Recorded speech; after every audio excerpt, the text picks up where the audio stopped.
My father slapped me so hard the sound echoed over the soft jazz in the dining room. The antique watch I spent 2 years restoring for his 60th birthday hit the marble floor, scattering microscopic gears everywhere. "What kind of worthless junk is this?" he screamed, his face red with rage as the restaurant fell silent. I left the shattered pieces and walked out into the freezing Chicago rain, believing I had lost everything.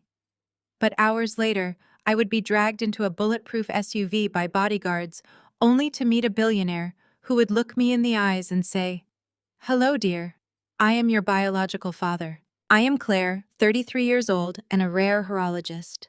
Before I reveal the dark truth my wealthy family hid from me for decades, let me know where you are watching from in the comments. Hit the like button and subscribe if you have ever had to break free from toxic relatives who only wanted to control you. The tension inside Chicago's exclusive Michelin-starred restaurant was thick enough to cut.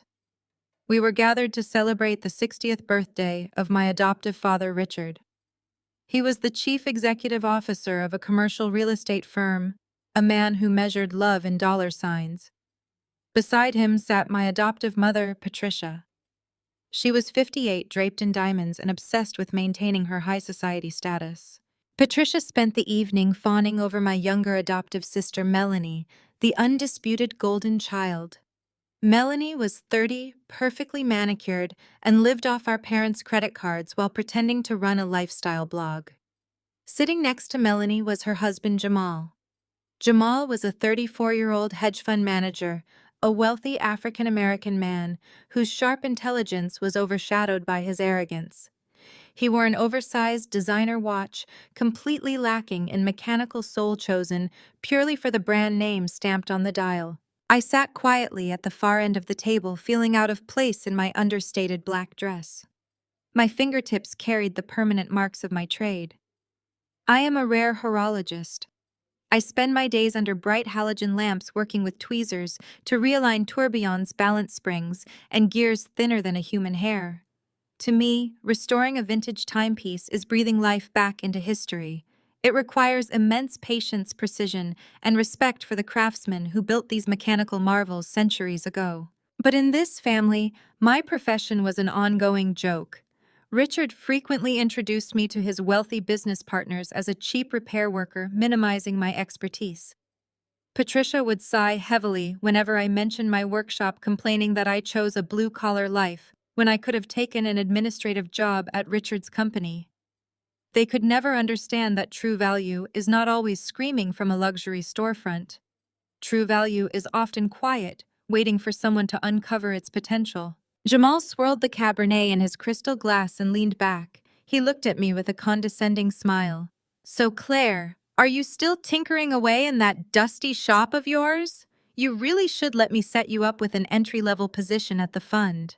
You could at least make enough to buy a decent outfit for events like this." Melanie giggled softly, covering her mouth. "Oh, leave her alone, Jamal. Not everyone has the drive to succeed in the real world. Some people just like playing with old toys." I kept my expression perfectly neutral, refusing to give them the reaction they desperately wanted. I took a slow sip of my sparkling water. "I am doing just fine, Jamal. My clients appreciate the level of detail I provide in my restorations." Richard scoffed loudly, slamming his fork down onto his plate. "Your clients are hoarders paying you pennies to fix broken garbage. It is an embarrassment to the family name. I built a real estate empire, and my oldest daughter spends her days wearing an apron and squinting through a magnifying glass." I took a deep breath, pushing down the familiar sting of his words. I had spent my entire life trying to prove my worth to this man, hoping he would look at me with the pride he reserved for Melanie. Tonight was supposed to be the night I finally bridged the gap between us. I reached into my purse and pulled out a polished wooden box. I had poured my entire life savings and 2 years of labor into the object inside. "Happy 60th birthday, Dad," I said, gently sliding the box across the white tablecloth toward him. "I wanted to give you something truly unique, something that represents legacy and time." Richard raised an eyebrow as he picked up the box. The chatter at the table ceased. Jamal leaned forward, his eyes narrowing in suspicion. Richard snapped the brass clasp open and stared at the contents. Inside lay a 1920s Patek Philippe pocket watch. It was a masterpiece of early 20th century horology. I deliberately left the exterior casing slightly tarnished, preserving its historical patina and the story of its journey through time. But the internal mechanics were flawless. I had sourced original microscopic parts from across Europe, spending countless sleepless nights regulating the escapement until it kept time with absolute perfection. I knew the antique watch was secretly worth $250,000 in the current market, but its true value was my unwavering dedication. Richard picked up the heavy gold timepiece between his thick fingers. He turned it over, his expression shifting from curiosity to profound disgust. He looked at the slightly oxidized silver dial and the faded engraving on the back. The silence in the restaurant suddenly felt heavy and suffocating as his face flushed crimson with an explosive, uncontrollable rage. "What kind of worthless junk is this?" he screamed, standing up abruptly. His large hand swung through the cold air and struck my left cheek with absolute terrifying force. The impact snapped my head to the side. A sharp, burning sting radiated across my jawline, blooming into a fierce heat that momentarily blinded me. For a fraction of a second, my mind went entirely blank, unable to process the physical violence that had just erupted in the middle of a crowded, brilliantly lit dining room. My ears rang, tuning out the soft jazz music that had been playing just moments before. I slowly raised a trembling hand to my face, my fingertips brushing against the rapidly swelling skin. I could taste the metallic tang of blood where my teeth had caught the inside of my cheek. Before I could even formulate a word, Richard drew back his arm and violently hurled the polished wooden box onto the hard marble floor. The impact was sickening.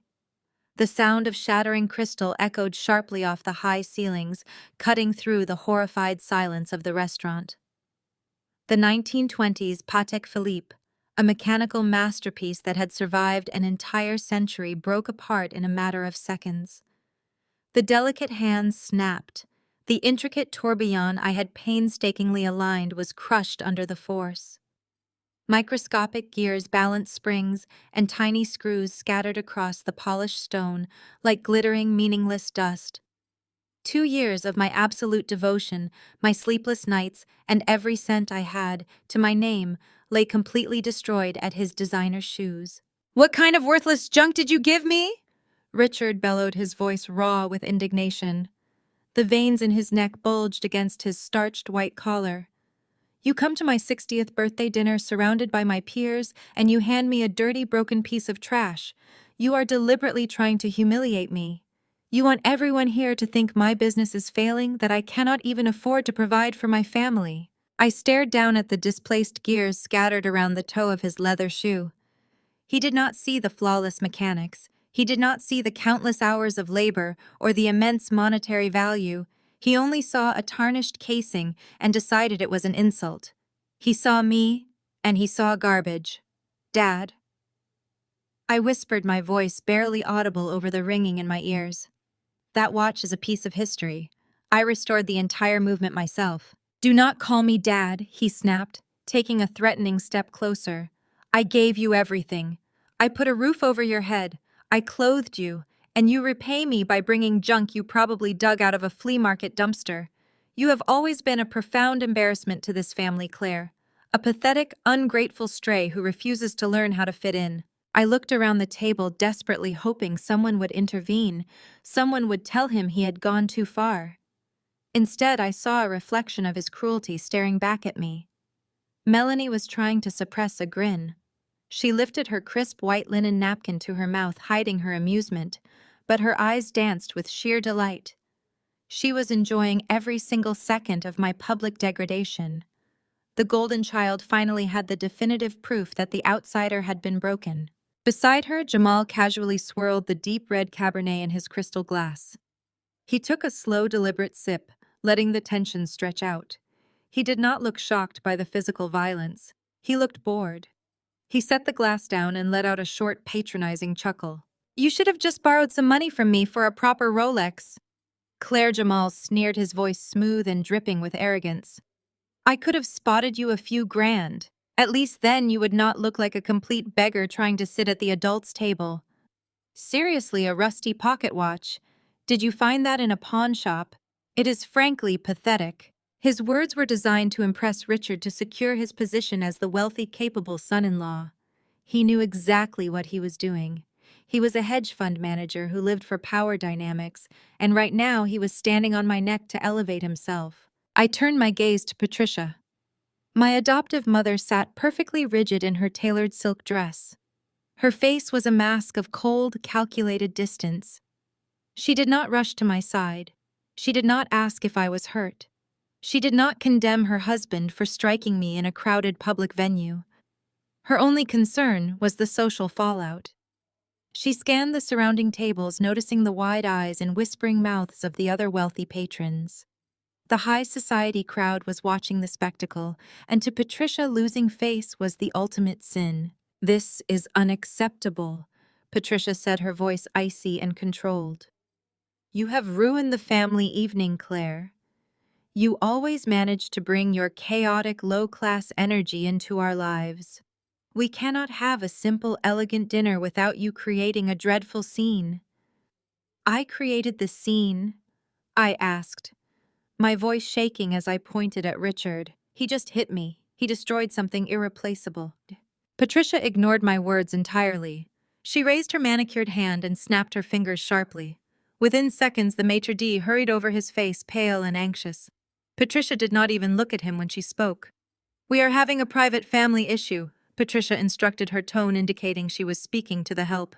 "This young woman is no longer a guest at our table. Please have your security escort her off the premises immediately.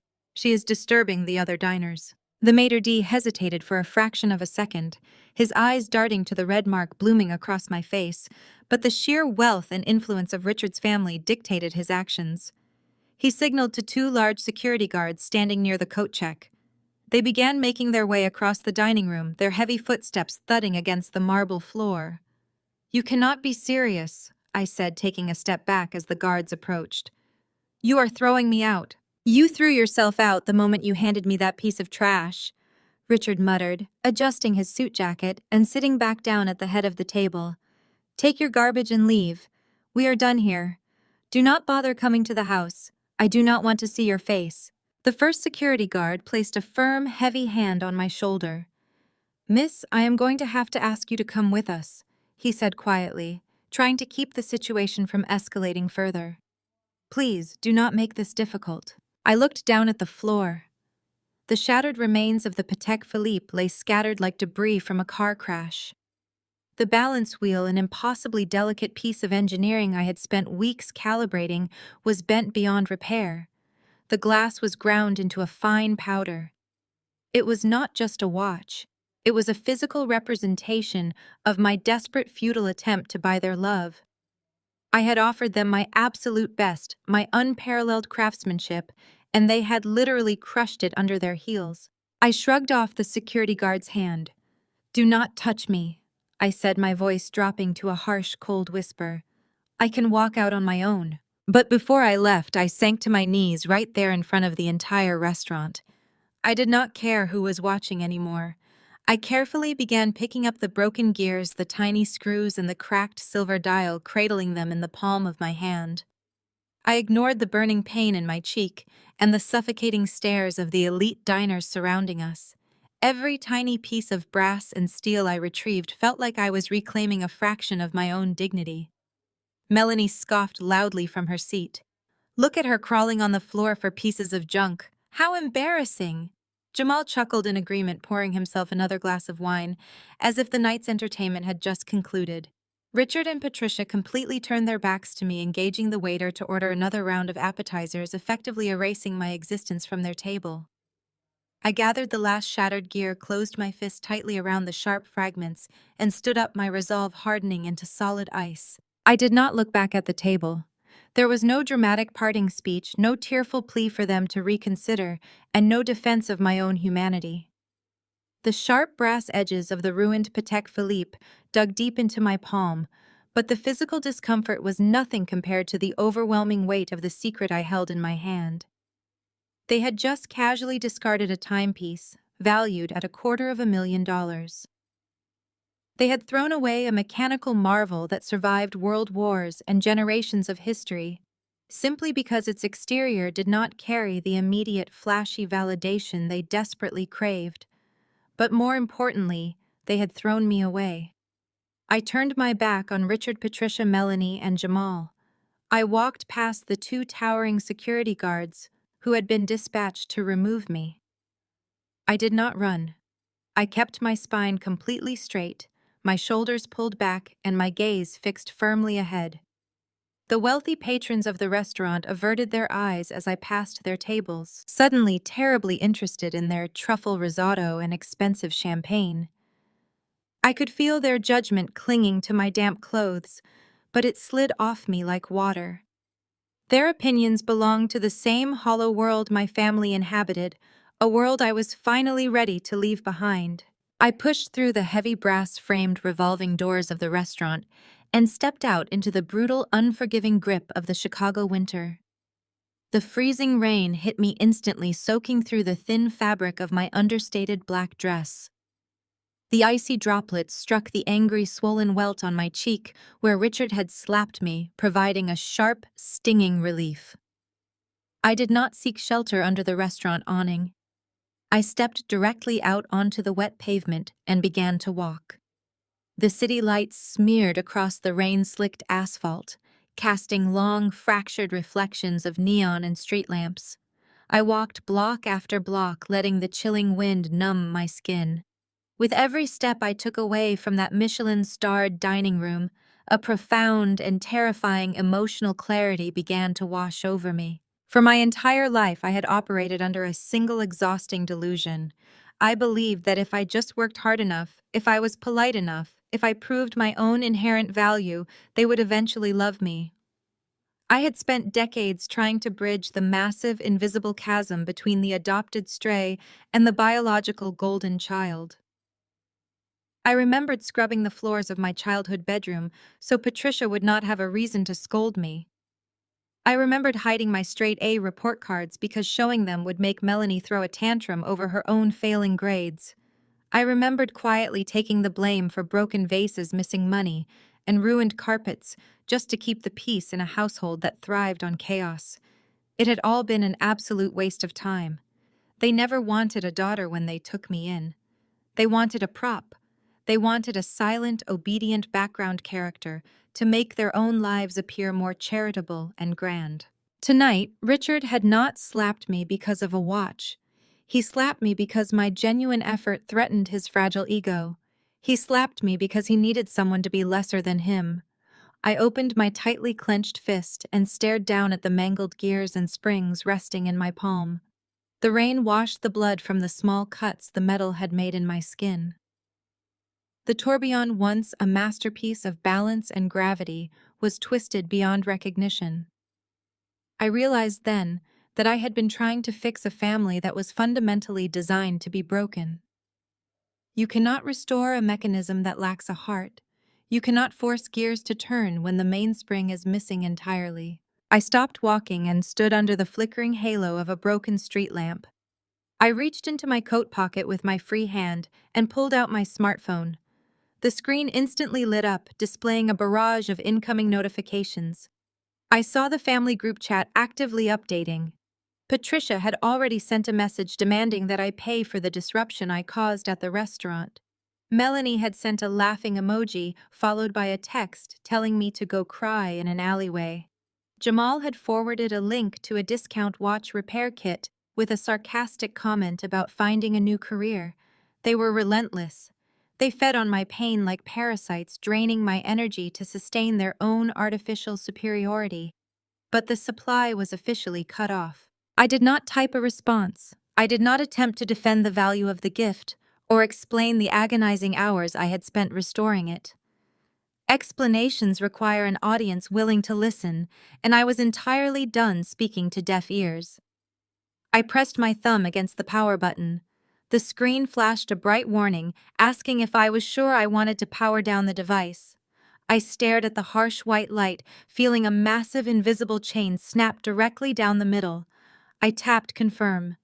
The screen faded to absolute black, severing my only remaining connection to Richard, Patricia, Melanie, and Jamal. I slid the dead device back into my coat pocket. The freezing rain continued to pour, plastering my dark hair against my face and chilling me to the absolute bone, but the fire igniting in my chest kept me perfectly warm. I was no longer the desperate, pleading child, begging for a scrap of validation at the dinner table. I was a master of my craft, an independent woman who had survived their psychological warfare for 33 years. I did not need their money, their status, or their twisted version of love. I resumed my walk down the desolate, rain-swept avenue, heading back toward my small workshop. I was entirely alone in the massive sleeping city, but I had never felt more powerful. I decided right then and there that I would never speak to them again. I would never let them diminish my value. I would disappear from their world, cut them out like a cancer, and build an empire of my own using the very skills they had just mocked. I did not know it yet, but the universe had already set a completely different plan in motion. I thought I was simply walking home to start over. I had absolutely no idea that in just a few short minutes, my entire reality was going to be violently upended, dragging me into a conspiracy that went deeper than I could have ever imagined. The icy downpour cleared the streets, leaving me entirely alone as I slowly navigated the shadowy corridor of the financial district. My boots splashed through deep puddles, but I barely registered the freezing water. My mind vibrated with the adrenaline of walking away from my adoptive family. I gripped the shattered Patek Philippe tightly, the metal gears digging grooves into my palm. I was 2 blocks from the cramped workshop I called home when blinding high-beam headlights washed over me. The screech of heavy tires tearing against wet asphalt shattered the night. A massive jet-black Cadillac Escalade swerved aggressively toward the curb, cutting off my path and sending a brutal wave of dirty, freezing water across my legs. Before I could process the sudden threat, the heavy rear doors flew open. 2 enormous men in immaculate dark suits poured out of the SUV with terrifying speed. This was not a random mugging. This was a highly coordinated extraction. Panic exploded in my chest. I turned to run, my heels slipping on the wet pavement, but they were incredibly fast. A massive gloved hand clamped down on my shoulders, spinning me backward with enough force to make the skyline blur. I screamed, thrashing wildly against their unyielding grip. I kicked backward, my heel connecting solidly with a kneecap, earning a sharp grunt of pain from the man behind me. I swung my free elbow, desperate to break their hold, but the second man caught my wrist mid-air, pinning it effortlessly against my side. They did not speak a single word. Their silence made the violence infinitely more terrifying. "Let me go!" I shrieked, twisting my torso and biting down hard on the suit sleeve, pressing against my face. The man barely flinched. The smell of expensive cologne and damp wool filled my senses as they lifted me entirely off the concrete. I kicked frantically, aiming for their shins, groin, anything to cause damage.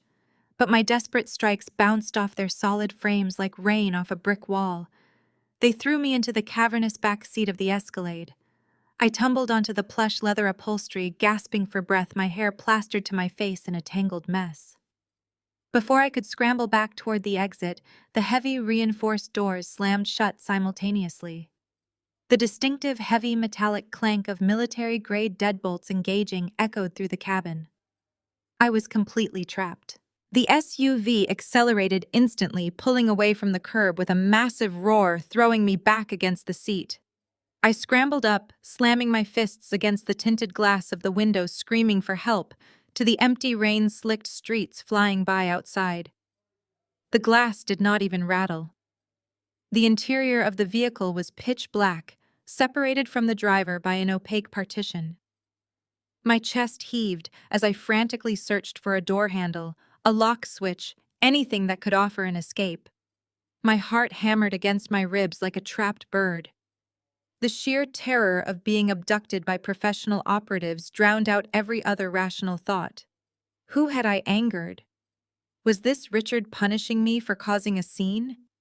Did Jamal hire these men to teach me a harsh lesson? "Please," I gasped, backing myself into the furthest corner of the luxurious leather seat, gripping the broken watch pieces like a pathetic weapon.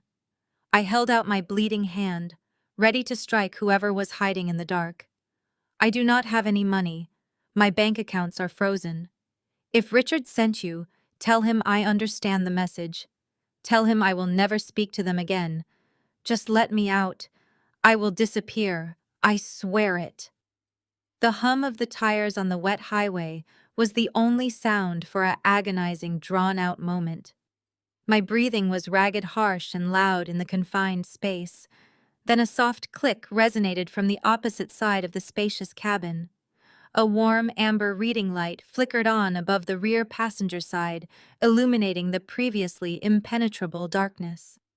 I froze, holding my breath, my muscles coiled and ready to fight. Sitting in the glow of the amber light was an older man. He was not a thug, and he was not someone Richard would ever associate with. He wore a simple, impeccably tailored navy blue wool suit without a tie.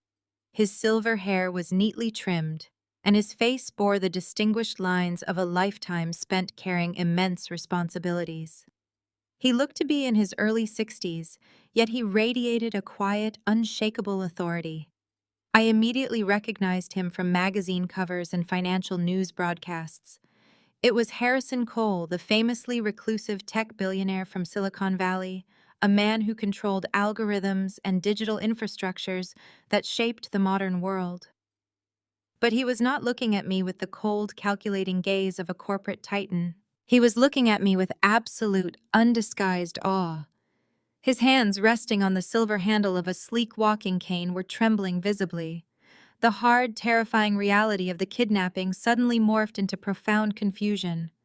Harrison Cole leaned forward, the ambient light catching the tears brimming in his piercing blue eyes. He looked at the red, swollen welt on my cheek where Richard had slapped me, and a flash of pure, murderous rage crossed his features before dissolving back into overwhelming sorrow. He slowly reached out a hand, stopping just inches away from my face, giving me the space I desperately needed. He took a shaky, uneven breath as if he had been waiting his entire life to exhale. "Hello, dear," he said, his voice cracking under the weight of an impossible emotional burden. "I am your biological father." I stared at him, my mind completely paralyzed by the sheer absurdity of his statement. The freezing rain continued to batter against the heavily tinted windows of the Escalade, but the interior felt like a vacuum devoid of oxygen. I looked down at the broken gears still cutting into my palm, then back up at the billionaire tech mogul sitting across from me. This was a trick. This had to be one of Richard's sick, elaborate psychological games to finally push me over the edge into insanity. "You are lying," I said, my voice trembling with a mixture of fear and furious indignation. "Richard sent you. He hired you to play this twisted joke because I embarrassed him tonight. Open these doors right now or I will break this window." Harrison did not flinch. He did not raise his voice or attempt to restrain me. Instead, he slowly reached down and picked up a thick leather-bound folio from the floorboard. He placed it gently on the center console between us. "I wish this was a joke, Claire," he said softly, his blue eyes filled with an agonizing, decades-long grief. "I wish you had lived a life where this level of cruelty was unimaginable. But Richard did not send me. I have been hunting him for 31 years. Please just look at the files." My survival instinct screamed at me to refuse, but an undeniable magnetic pull drew my eyes to the leather folio.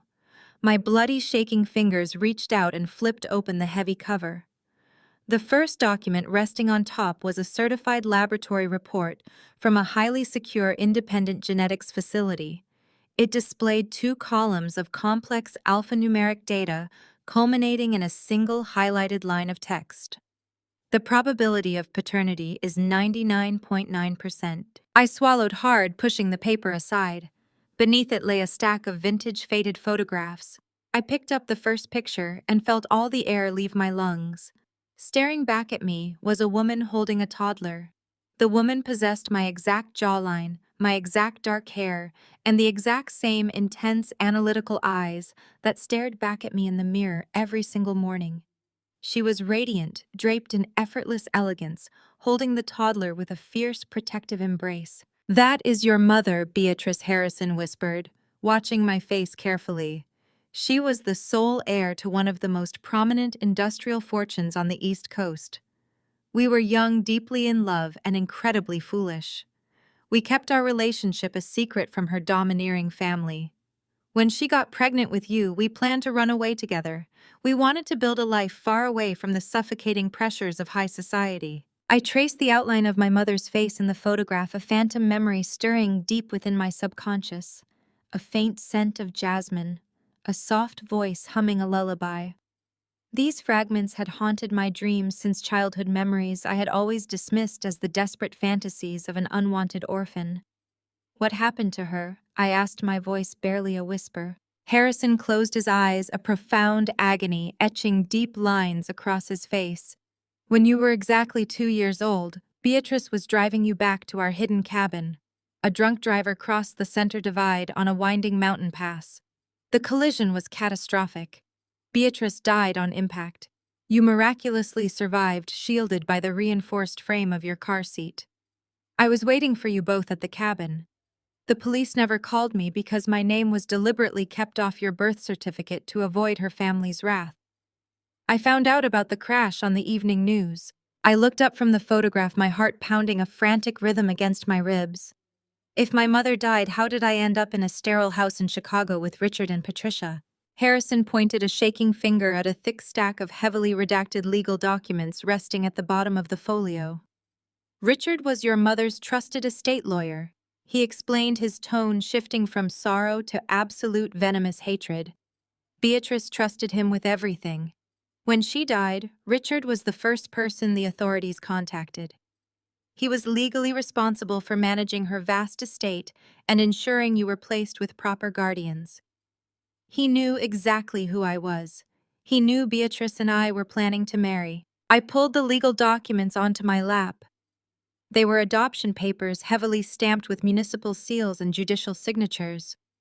As my eyes scanned the dense legal jargon, the horrific, sickening truth began to crystallize in my mind. Richard saw an unprecedented opportunity. Harrison continued, leaning forward, the amber light casting harsh shadows across his face. He knew that as a grieving hidden partner, I had zero legal standing. He actively buried the police reports. He falsified court documents to declare your biological father unknown and entirely unfit.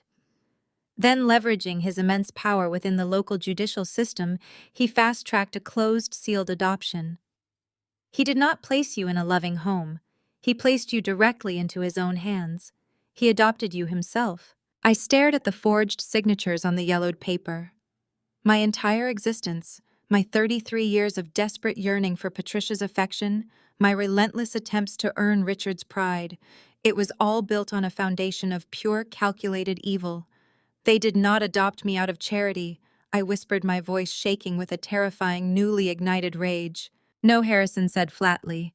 They stole you. I spent decades fighting ghosts in a corrupt legal system. Every time I got close, Richard buried the paper trail under layers of corporate shell companies and sealed court orders. He paid off judges, intimidated witnesses, and moved you across state lines whenever my private investigators caught a scent. He stole you because adopting you gave him absolute, unquestioned legal authority over your mother's vast, undeniable fortune. The crushing weight of his words shattered the last remaining fragments of the girl I used to be. The ungrateful, plain, disappointing adopted daughter died right there in the back of the Cadillac Escalade. Richard and Patricia had never looked at me and seen a child. They had looked at me and seen a bank account.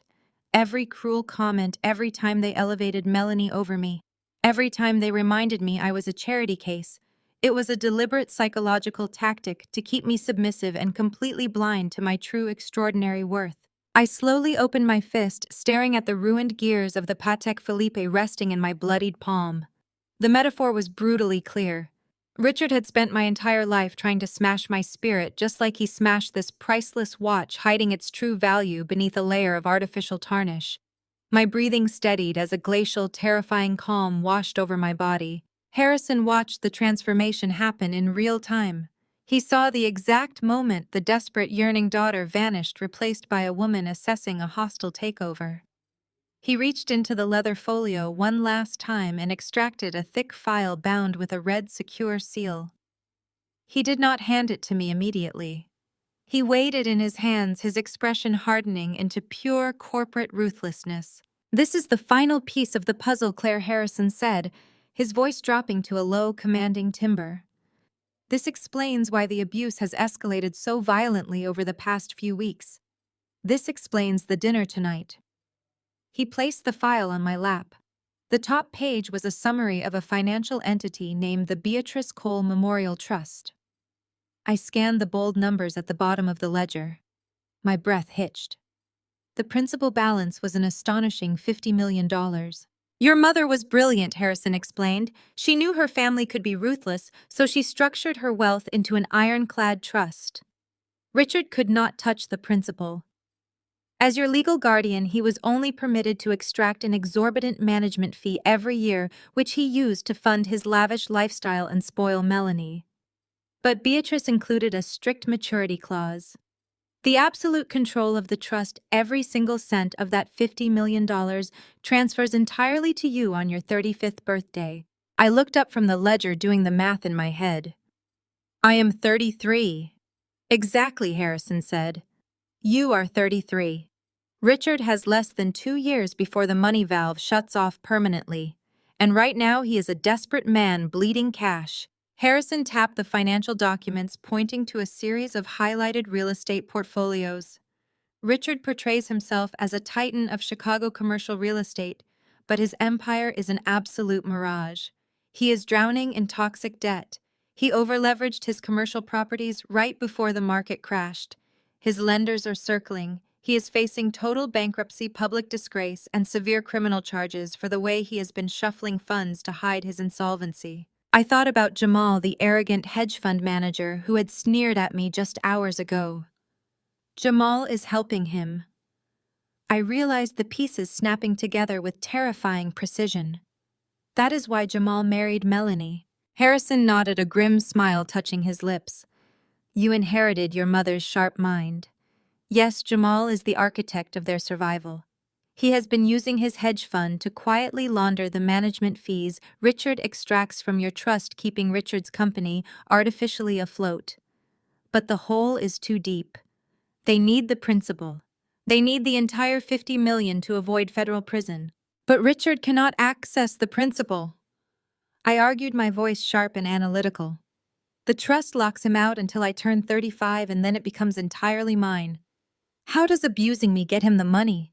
Harrison leaned back against the plush leather seat, his eyes locking onto mine with absolute severity. "Think about what happened tonight, Claire. Think about the slap. Think about how Patricia ordered security to throw you out into the street. Think about every time they have called you unstable, dramatic, or pathetic." A cold chill swept through my veins as the true, horrifying depth of their strategy revealed itself. "It was a calculated performance," Harrison stated softly. "Richard did not just lose his temper over a pocket watch. He intentionally provoked you in front of dozens of high society witnesses. They want you to snap, Claire. They have spent your entire life wearing down your self-esteem, pushing you toward a complete mental breakdown. They want a documented public history of erratic, uncontrollable behavior." I stared at him, the horrifying reality settling over me like a suffocating shroud. "They want to declare me legally incompetent." Harrison nodded heavily. "If they can present enough manufactured evidence to a judge before your 35th birthday, they can place you under a permanent involuntary conservatorship. Richard would remain your legal guardian forever. He would gain unrestricted permanent access to the $50 million. He would pay off his debts, enrich Jamal and Melanie, and you would be locked away in a psychiatric facility, heavily medicated and completely silenced." The air inside the Cadillac Escalade went completely still. Every single tear I had ever shed for that family instantly evaporated. The sorrow that had weighed down my chest for 3 decades burned away, leaving absolutely nothing but pure, unadulterated rage. It was a cold, calculating fury, sharp and precise, like the edge of a horologist's scalpel. They did not just hate me. They were actively trying to destroy my sanity to steal my birthright. My adoptive parents had weaponized my desperate need for their love, turning my own psychological vulnerability into a tool for financial theft. Jamal had orchestrated the numbers. Melanie had played the distracting golden child, and Richard and Patricia were the executioners holding the axe over my neck. I looked down at the broken gears of the Patek Philippe still resting in my hand. I had spent my entire life trying to polish a family that was rotten to its absolute core. I had endured their insults, accepted their crumbs of affection, and blamed myself for never being good enough. I had let them convince me that I was a worthless stray. I carefully poured the broken watch pieces into my coat pocket. I wiped the remaining blood from my hand using a silk handkerchief provided by Harrison. I looked at the billionaire tech mogul sitting across from me, the man who had spent 31 years fighting a corrupt system to find me. "They think I am going to break," I said, my voice echoing with a lethal metallic calm. "They think I am going to crawl into a corner, cry, and let them lock me away so they can steal my mother's legacy." Harrison watched me, a fierce pride illuminating his weathered face. "And what are you going to do, Claire?" "I am going to take everything from them," I replied, my eyes hardening into twin points of absolute resolve. "I am going to dismantle their empire piece by piece. I am going to let them walk right into their own trap, and then I am going to drop the hammer so hard they will never recover." Harrison smiled, a dangerous, predatory curve of his lips. "Then we have a lot of work to do tonight, daughter." The morning sun sliced through the floor-to-ceiling bulletproof windows of Harrison Cole's private penthouse, casting long golden angles across the minimalist Italian furniture. I woke up enveloped in silk sheets that cost more than my entire vintage tool collection. For a brief, disorienting second, the events of the previous night felt like a chaotic hallucination, but the dull, throbbing ache radiating along my left jawline instantly grounded me. The slap was real, the shattered Patek Philippe was real, and the billionaire tech titan sitting in the adjoining living room sipping black coffee while consulting with a team of elite corporate lawyers was my actual father.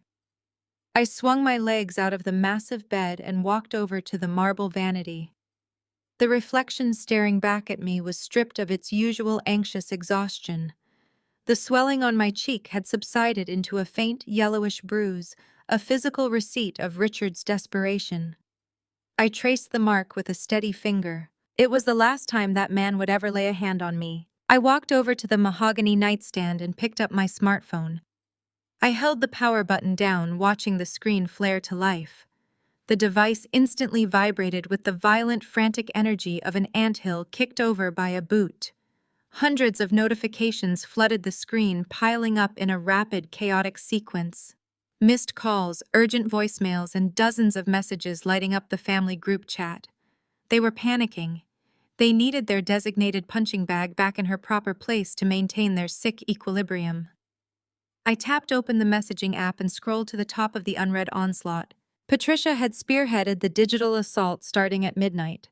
Her texts were a masterclass in psychological manipulation, perfectly alternating between manufactured maternal concern and vicious cutting threats. "You are acting completely unhinged, Claire. Your father is extremely disappointed, but he is willing to overlook your little tantrum if you show some remorse." The messages grew increasingly hostile as the night wore on, and my silence stretched. "Do you have any idea how much you embarrassed us in front of the board members? You owe Jamal and Melanie a massive apology for ruining their evening." By 6 a.m, Patricia dropped the velvet glove entirely and brought out the iron fist. "Come home, get on your knees, and apologize to your father. I might convince him to unblock your credit cards. Stop playing the pathetic orphan." I read the words twice, letting their toxic weight wash over me. Yesterday, a message like that would have sent me into a spiral of panic and self-loathing. I would have rushed to craft a desperate apology, terrified of losing the only family I had ever known. Today, the text read like the frantic flailing of a predator caught in a snare. Patricia actually believed a frozen credit card would bring me crawling back to her immaculate doorstep. I scrolled down further to see Melanie and Jamal chiming in to reinforce the punishment. Melanie posted a photo of herself holding a new designer handbag, captioned with a brutal sneer. "Hope you enjoy eating instant noodles for the rest of the month. Should have stayed in your lane." Jamal followed up with a brief, arrogant directive. "I told you to buy a Rolex. You play stupid games, you win stupid prizes. Beg Richard for forgiveness before he locks you out of your shop. The mention of my workshop made my eyes narrow. I minimized the group chat and opened my banking application. A spinning loading wheel appeared before resolving into a stark, glaring red screen. Access denied. Account frozen. Richard had moved with ruthless efficiency, severing my access to the modest checking and savings accounts he had insisted on co-signing when I was younger, claiming it was for my own financial protection. The trap had been set years ago. Next, I opened my email inbox. Sitting at the very top was a high-priority message from the property management division of Richard's commercial real estate firm. The subject line was cold and clinical. Notice of immediate lease termination. I tapped the email. It was a formal, legally binding eviction notice demanding I vacate my horology workshop within 24 hours. The premises were officially owned by a shell company under Richard's umbrella. He was systematically cutting off my oxygen, isolating me from my money, my passion, and my livelihood. He wanted me out on the street, freezing, desperate, and entirely dependent on his sudden manufactured mercy. He wanted to document my inevitable breakdown when I realized I had absolutely nothing left. It was the exact blueprint Harrison had outlined in the back of the Escalade. They were executing their strategy to declare me legally incompetent, paving the smooth, undisputed road to stealing my $50 million trust fund. A slow, dangerous smile crept across my face. I looked at the eviction notice, then switched back to the family group chat. The screen showed Patricia, Melanie, and Jamal were all currently active, their typing indicators bubbling up as they waited for my desperate surrender. I did not type a single word. I simply let the read receipts trigger. I wanted them to know I saw every threat, every insult, and every pathetic attempt at control. I wanted them to stare at that tiny read notification and feel the creeping, unsettling dread of my absolute silence. I locked the phone and tossed it casually onto the plush mattress. The oak doors of the bedroom parted and Harrison walked in. He carried a tray with a steaming mug of espresso and a stack of heavily redacted financial files. He looked at the discarded phone, then at my calm, unbothered expression. They made their move. He stated, his voice a low, gravelly rumble.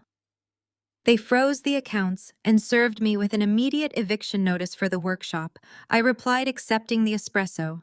They expect my total, immediate submission. Harrison took a slow sip of his black coffee, his expression entirely unreadable. Let them wait for a surrender that will never come, he said softly.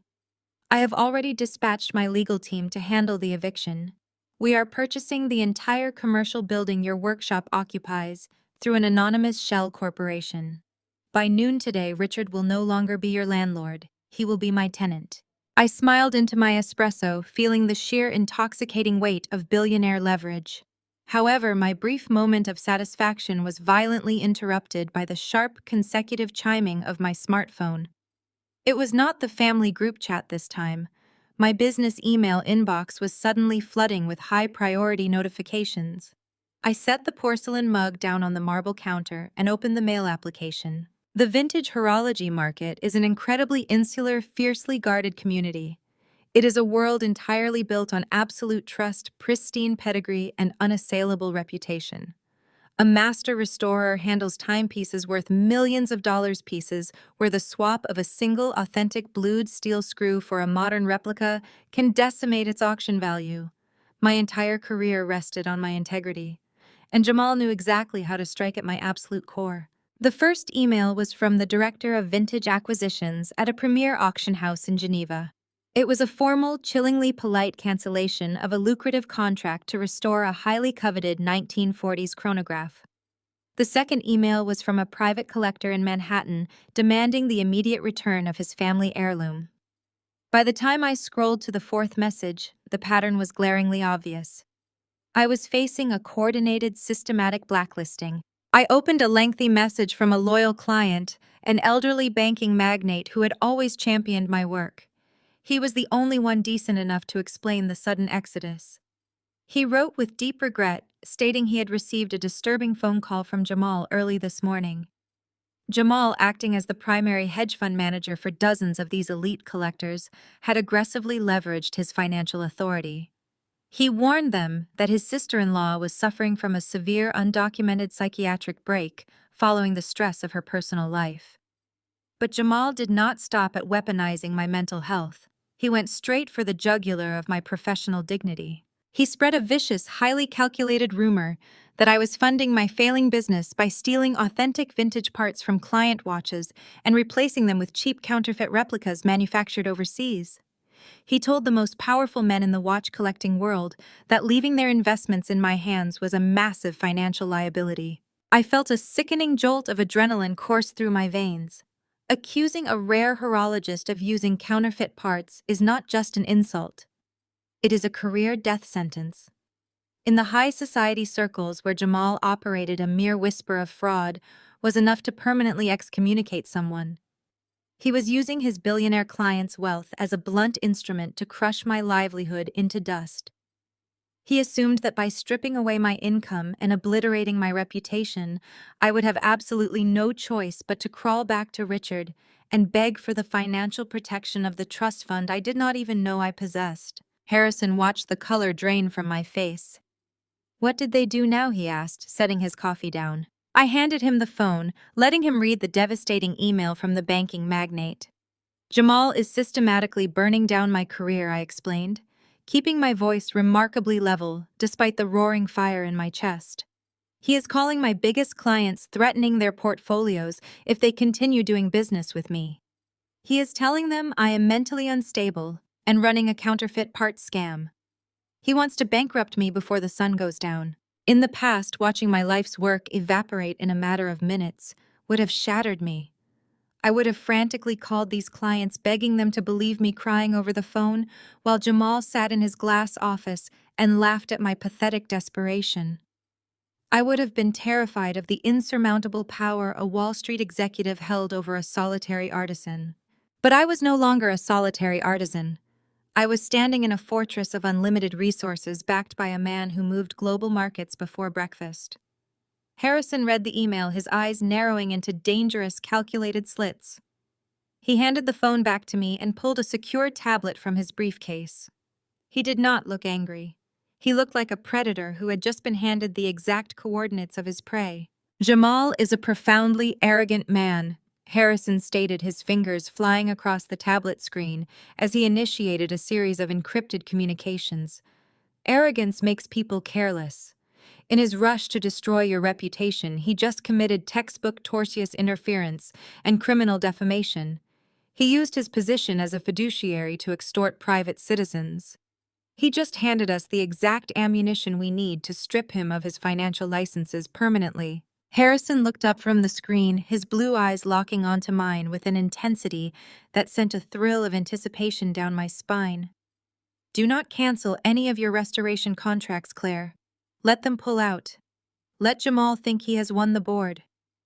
We are going to document every single cancellation, every forwarded email, and every malicious rumor he plants today. We are building an airtight, irrefutable paper trail of his corporate extortion." "But what about my workshop?" I asked, thinking of the millions of dollars in vintage timepieces currently sitting in my secure safes. If Richard enforces the eviction while Jamal ruins my reputation, they could try to seize the inventory, claiming I am unfit to manage it. Harrison smiled, a terrifying expression of absolute corporate dominance. "I told you Richard is no longer your landlord. My acquisition team finalized the purchase of the building 5 minutes ago. Furthermore, I have dispatched a private armed security detail to your workshop. No one enters that facility without your express biometric authorization. Your business assets are completely untouchable. As for your lost revenue, I am injecting a $10 million retainer into your agency accounts right now. Consider it an advance payment for becoming the exclusive horological curator for my private collection." I stared at him, the sheer magnitude of his protection wrapping around me like an impenetrable suit of armor. Jamal was out there making frantic phone calls, sweating in his tailored suit, desperate to impress Richard by ruining a woman he deemed weak and defenseless. He thought he was playing a high-stakes game of chess against a pawn. He had no idea the entire board was rigged with explosives. Let him make his calls, I said, returning my gaze to the city skyline below. Let him dig his own grave as deep as he possibly can. We will need the space to bury him. The next 48 hours became a masterclass in silent, synchronized warfare. Harrison transformed the entire top floor of his corporate headquarters into a forensic command center. He flew in elite data recovery specialists and ruthless forensic accountants who specialized in dismantling offshore tax havens. They operated in a dark, heavily air-conditioned room filled with glowing monitors, silently ripping through the encrypted firewalls of Jamal's hedge fund. They tracked the hidden wire transfers, the dummy corporations in the Cayman Islands, and the falsified management fees Richard had bled from my mother's trust. They were dissecting Richard and Jamal, financially laying out their crimes digit by digit. Meanwhile, I fought a completely different kind of war. Harrison had relocated me to a highly secure state-of-the-art horological laboratory hidden inside an anonymous commercial vault. Armed guards stood outside the reinforced steel doors, ensuring no one from my past could ever reach me. Inside the room was a sterile sanctuary of white walls, climate-controlled air, and absolute silence. I sat at a customized ergonomic workbench, bathed in the brilliant surgical glare of a high-intensity halogen lamp. I emptied my coat pocket, letting the shattered remains of the 1920s Patek Philippe spill onto my velvet sorting mat. Richard had stepped on this watch to crush my spirit. He had looked at a masterpiece and treated it like garbage, exactly as he had treated me for my entire life. But looking at the debris through my high-powered loop magnifier, I saw something he lacked the intelligence to understand. Brute force can break glass and bend brass, but it cannot destroy the fundamental architecture of a perfectly engineered system. The foundation was still intact. I just needed to rebuild it stronger and more precise than it ever was before. I began with the mainspring. The mainspring is the absolute heart of any mechanical watch. It stores all the kinetic energy, holding immense pressure tightly coiled within a tiny barrel. Richard's violent impact had completely warped the barrel arbor, causing the spring to slip and lose its tension. For 33 years, my own mainspring had been coiled entirely around the desperate need for my family's approval. They had wound me too tight, forcing me to operate under the constant agonizing strain of their unrealistic expectations and endless criticism. I took a specialized pair of titanium tweezers and carefully extracted the damaged coil. I discarded it into the scrap tray without a second thought. It was useless now. I selected a pristine, modern alloy replacement mainspring, feeding it into the barrel with steady, deliberate movements. I wound it perfectly. The new spring was resilient, designed to withstand immense pressure without ever breaking. I felt my own internal tension shift, my anxiety replaced by a deep, inexhaustible reservoir of cold energy. Next came the escapement. This mechanism is the brain of the watch. It regulates the raw energy from the mainspring, releasing it in measured, mathematically perfect increments. Without the escapement, the watch would just spin out of control and destroy itself. My anger toward Patricia, Melanie, Jamal, and Richard was a raging inferno. I wanted to scream, to lash out, to burn their lives to the ground immediately. But unchecked anger is sloppy. I needed my vengeance to be regulated. I needed it to strike with lethal, ticking precision. I leaned close to the halogen lamp, my breath slow and shallow. I used a microscopic oiler to apply specialized synthetic lubricants to the pallet fork jewels.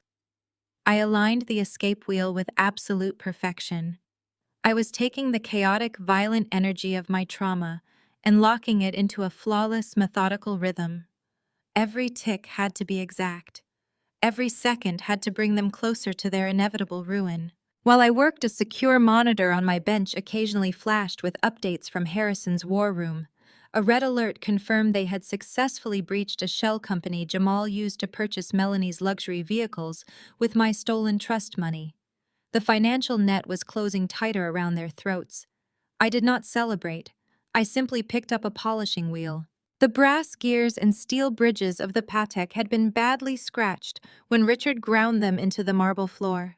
I applied a diamond paste compound and began the painstaking process of micro-polishing. I buffed away the jagged scuffs, the ugly gouges, and the tarnished layers of abuse.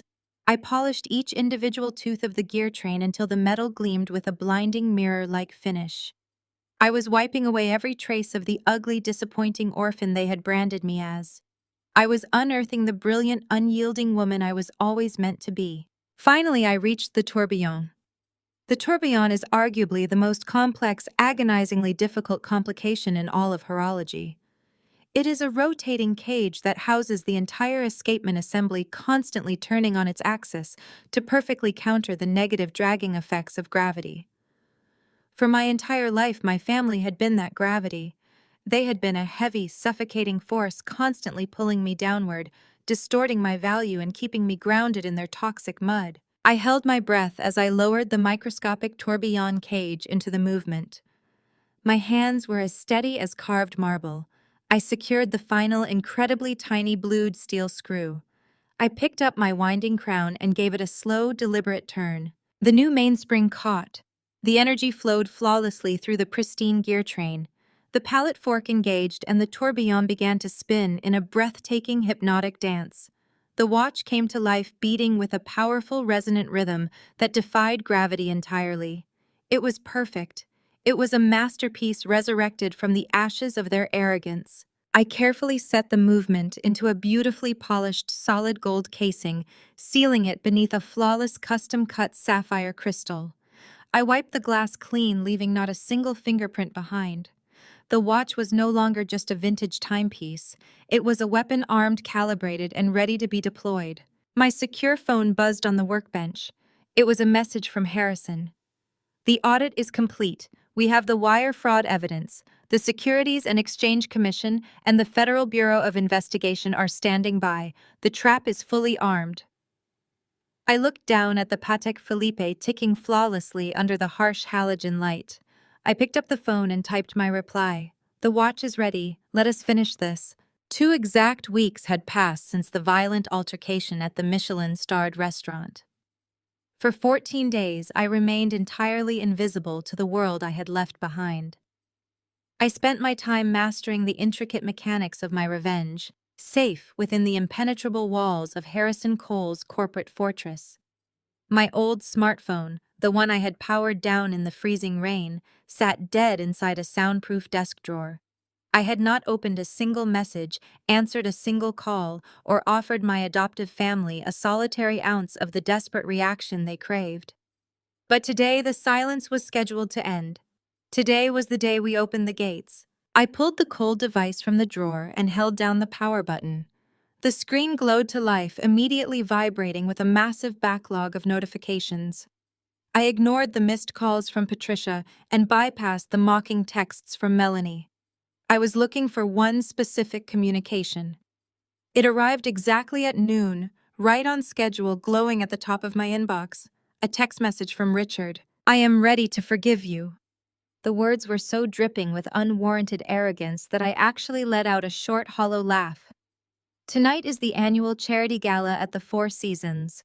Come tonight and prove you are still part of this family. Do not embarrass us again." There it was.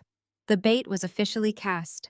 I walked out of my private quarters and took the private elevator up to Harrison's executive war room.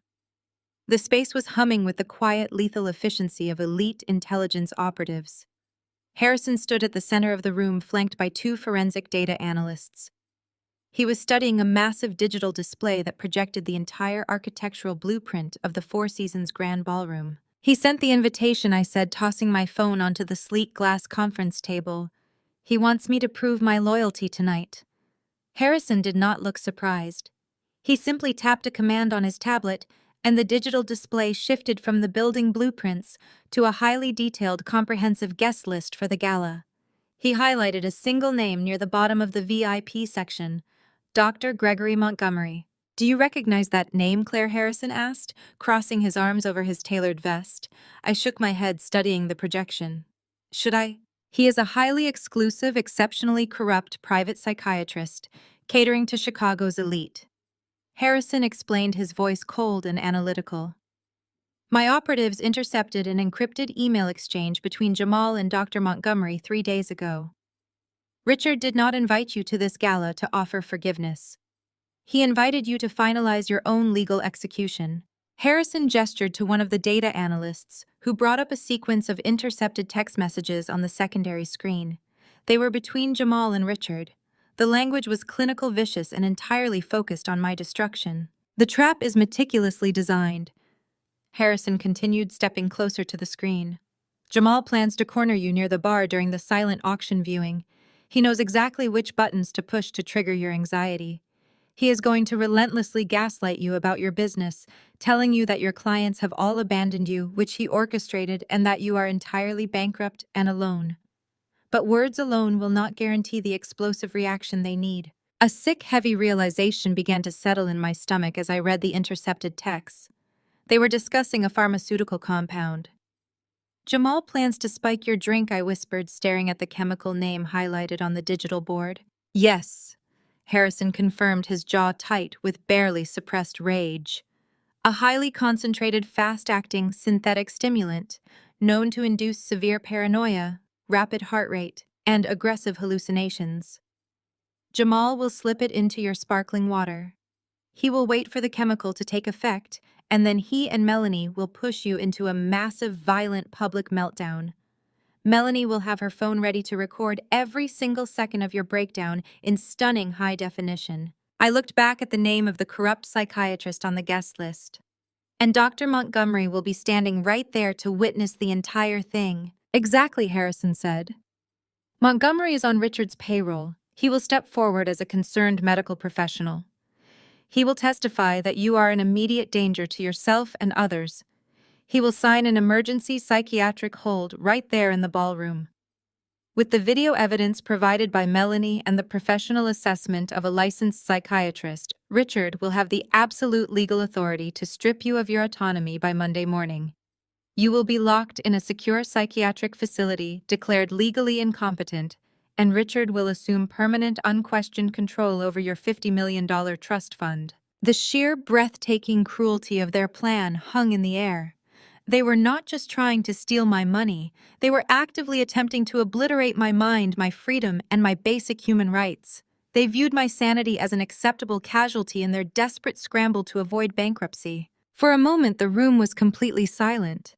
The intelligence operatives watched me, perhaps expecting a display of fear or a panicked refusal to attend the event. Instead, a glacial, terrifying calm washed over me. I looked at the floor plan of the Four Seasons. I studied the exits, the locations of the security cameras, and the exact placement of the VIP tables. I committed the entire battlefield to memory. They think I am walking in blind, I said, my voice dropping to a smooth, lethal register. They think I am the same desperate, yearning girl who brought a pocket watch to a Michelin-starred restaurant hoping for a father's love. They have absolutely no idea that I know every single detail of their playbook. Jamal is a creature of absolute arrogance, Harrison noted, studying my expression with fierce pride. He believes he is the smartest man in the room. He assumes you will blindly drink whatever is handed to you, because you have always been the obedient, passive target of their abuse. I picked my phone up from the glass table. I opened the message thread with Richard. My thumb hovered over the keyboard as I crafted a response that would seal their fate. We let them play their opening move, I said, looking up at Harrison. We let Jamal approach me.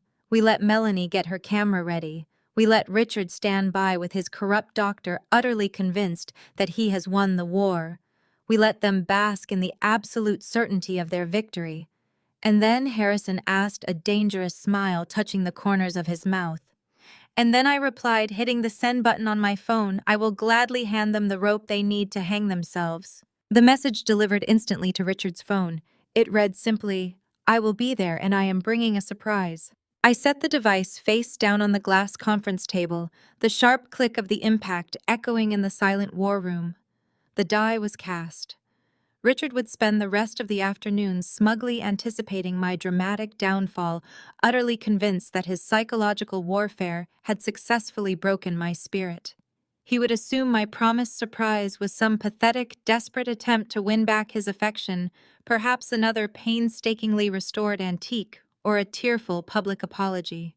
Across the room, the lead forensic accountant pushed away from his glowing monitors and rubbed his tired eyes. He was a sharp clinical man who had spent the last 48 hours tearing through the encrypted financial architecture of my adoptive family. He approached Harrison with a thick sealed dossier. "We have it!" The accountant announced, his voice vibrating with the quiet thrill of a hunter who had just cornered his prey. "The audit is completely finalized. It took navigating through 6 layers of offshore shell companies and deliberately obfuscated corporate ledgers, but the digital paper trail is now absolutely undeniable." Harrison took the dossier, his expression hardening into granite. He opened the file and placed it flat on the table for me to see. The pages contained dense spreadsheets and complex flowcharts, mapping a sprawling network of illicit transactions. "Look at the mechanics of their greed," Claire Harrison said, pointing a steady finger at the central diagram. "It is just like one of your watches. Every gear turns another, but this entire system is designed to steal." I leaned forward, scanning the financial architecture of Richard's treason. The documentation laid out a staggering, meticulously planned embezzlement scheme. Over the past 5 years, as his commercial real estate empire began to bleed cash from toxic, over-leveraged investments, Richard had grown desperate. He could not legally access the $50 million principal of my trust fund. But as the primary trustee, he had authorization to disperse funds for my supposed care and to pay for necessary estate management fees. Richard had fabricated dozens of fake vendor invoices billing the trust for phantom legal consultations, non-existent property maintenance, and exorbitant, completely fabricated security details. The total amount siphoned out of my mother's legacy was a sickening $15 million. But stealing the money was only the first half of the equation. Richard could not simply deposit $15 million of stolen trust funds into his failing real estate company without triggering an immediate audit from the Internal Revenue Service. He needed a washing machine.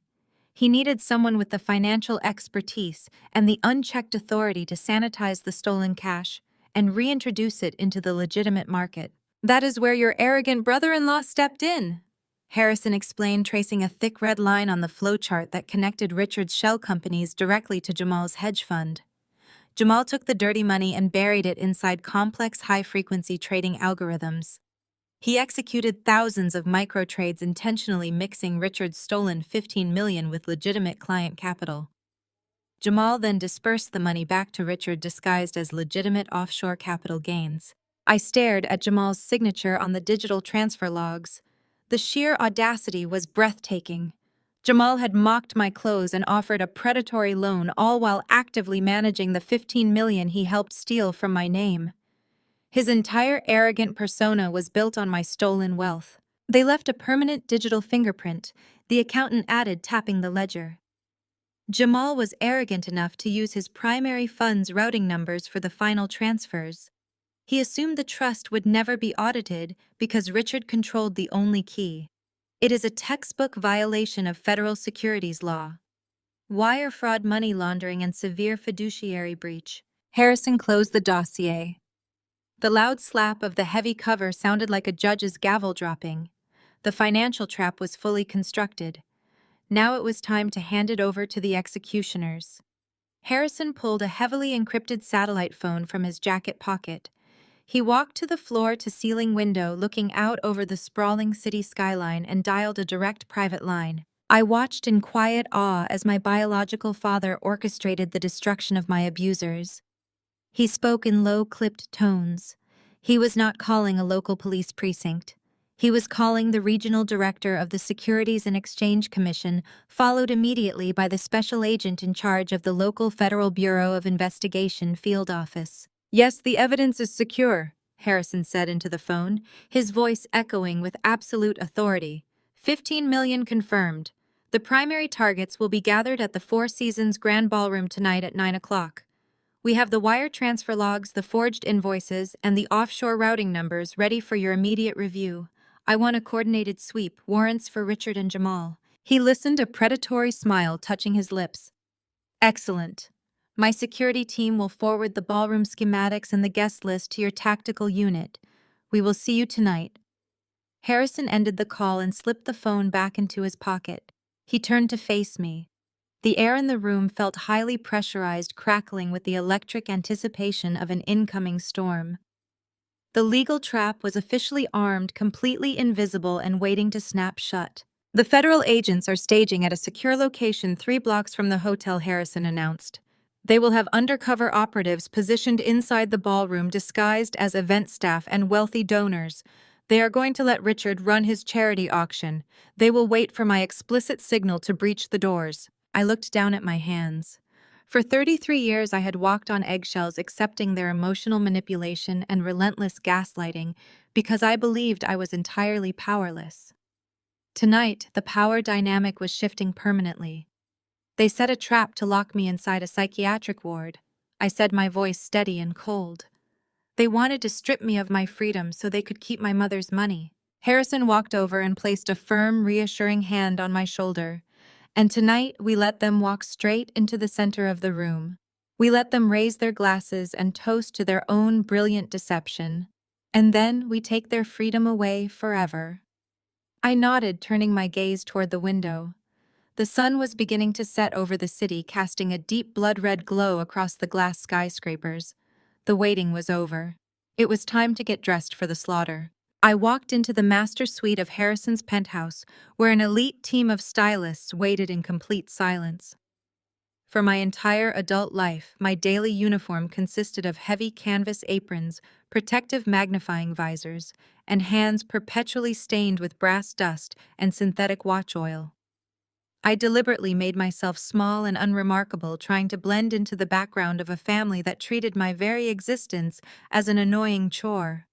Whenever I attended Richard and Patricia's high society events, I wore conservative, inexpensive dresses, bought off the rack, always feeling the burning, judgmental stares of their wealthy peers. Tonight, that erased, exhausted woman ceased to exist. Harrison had commissioned a custom-tailored haute couture gown flown in directly from Paris.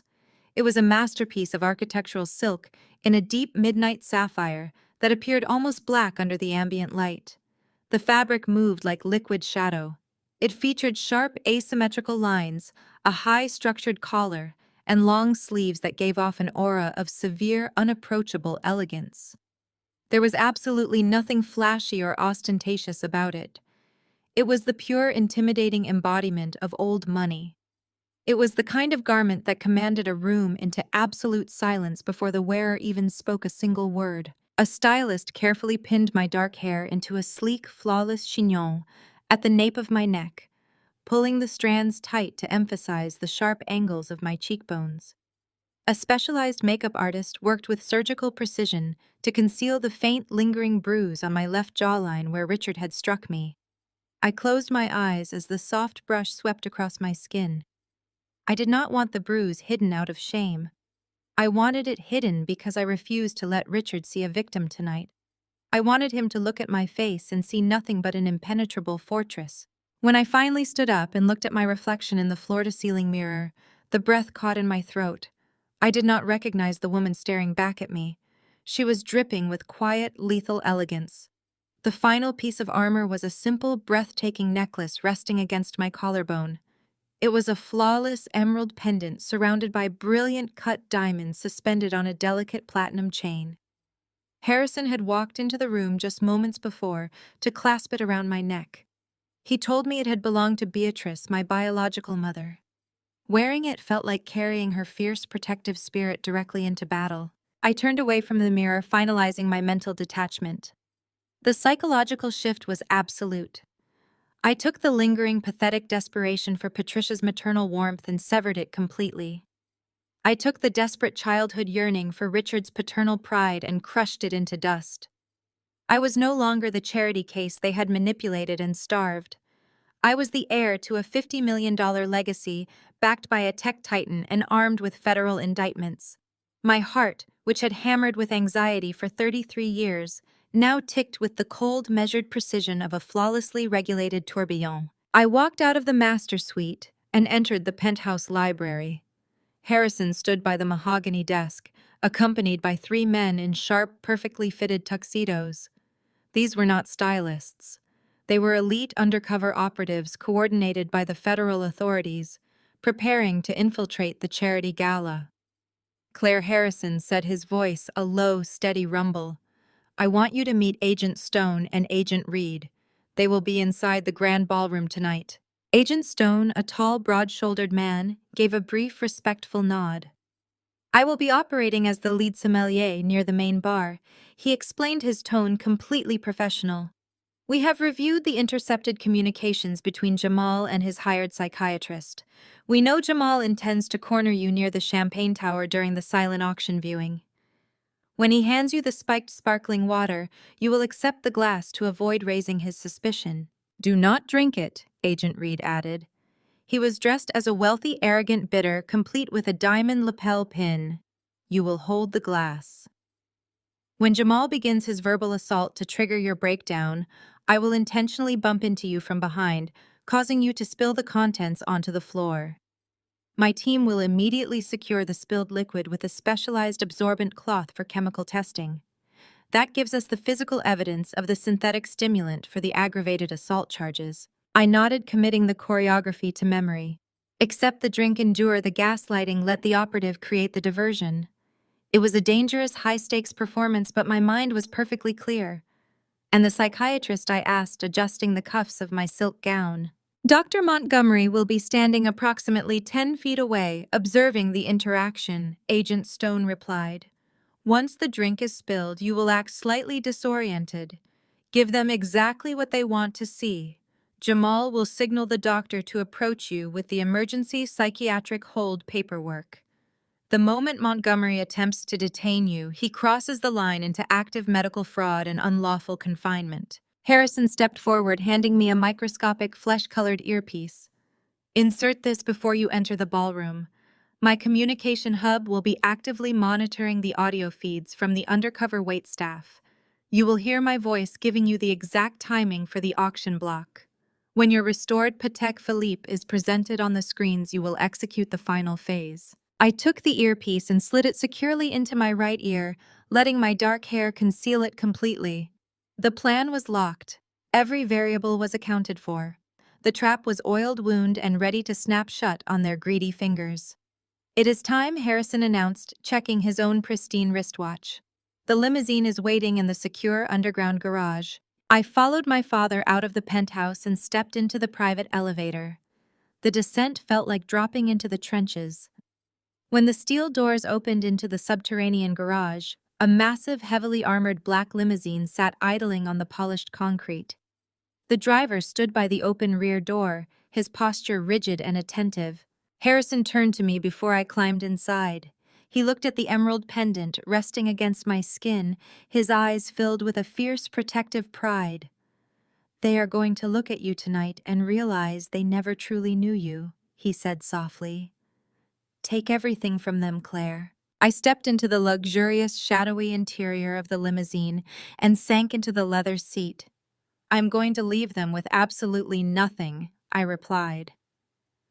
The heavy armored door slammed shut, sealing me inside. The engine roared to life, vibrating through the floorboards as the vehicle pulled out of the garage and merged onto the neon-lit streets of downtown Chicago. I watched the city lights streak past the tinted glass, my pulse steady and perfectly calm. I was stepping into the viper's nest, but I was no longer the prey. I was the executioner, and I was absolutely ready for war. The limousine pulled up to the glass doors of the Four Seasons. A uniformed valet opened my door. I stepped out into the crisp evening air, the midnight sapphire silk of my gown pooling elegantly around my ankles.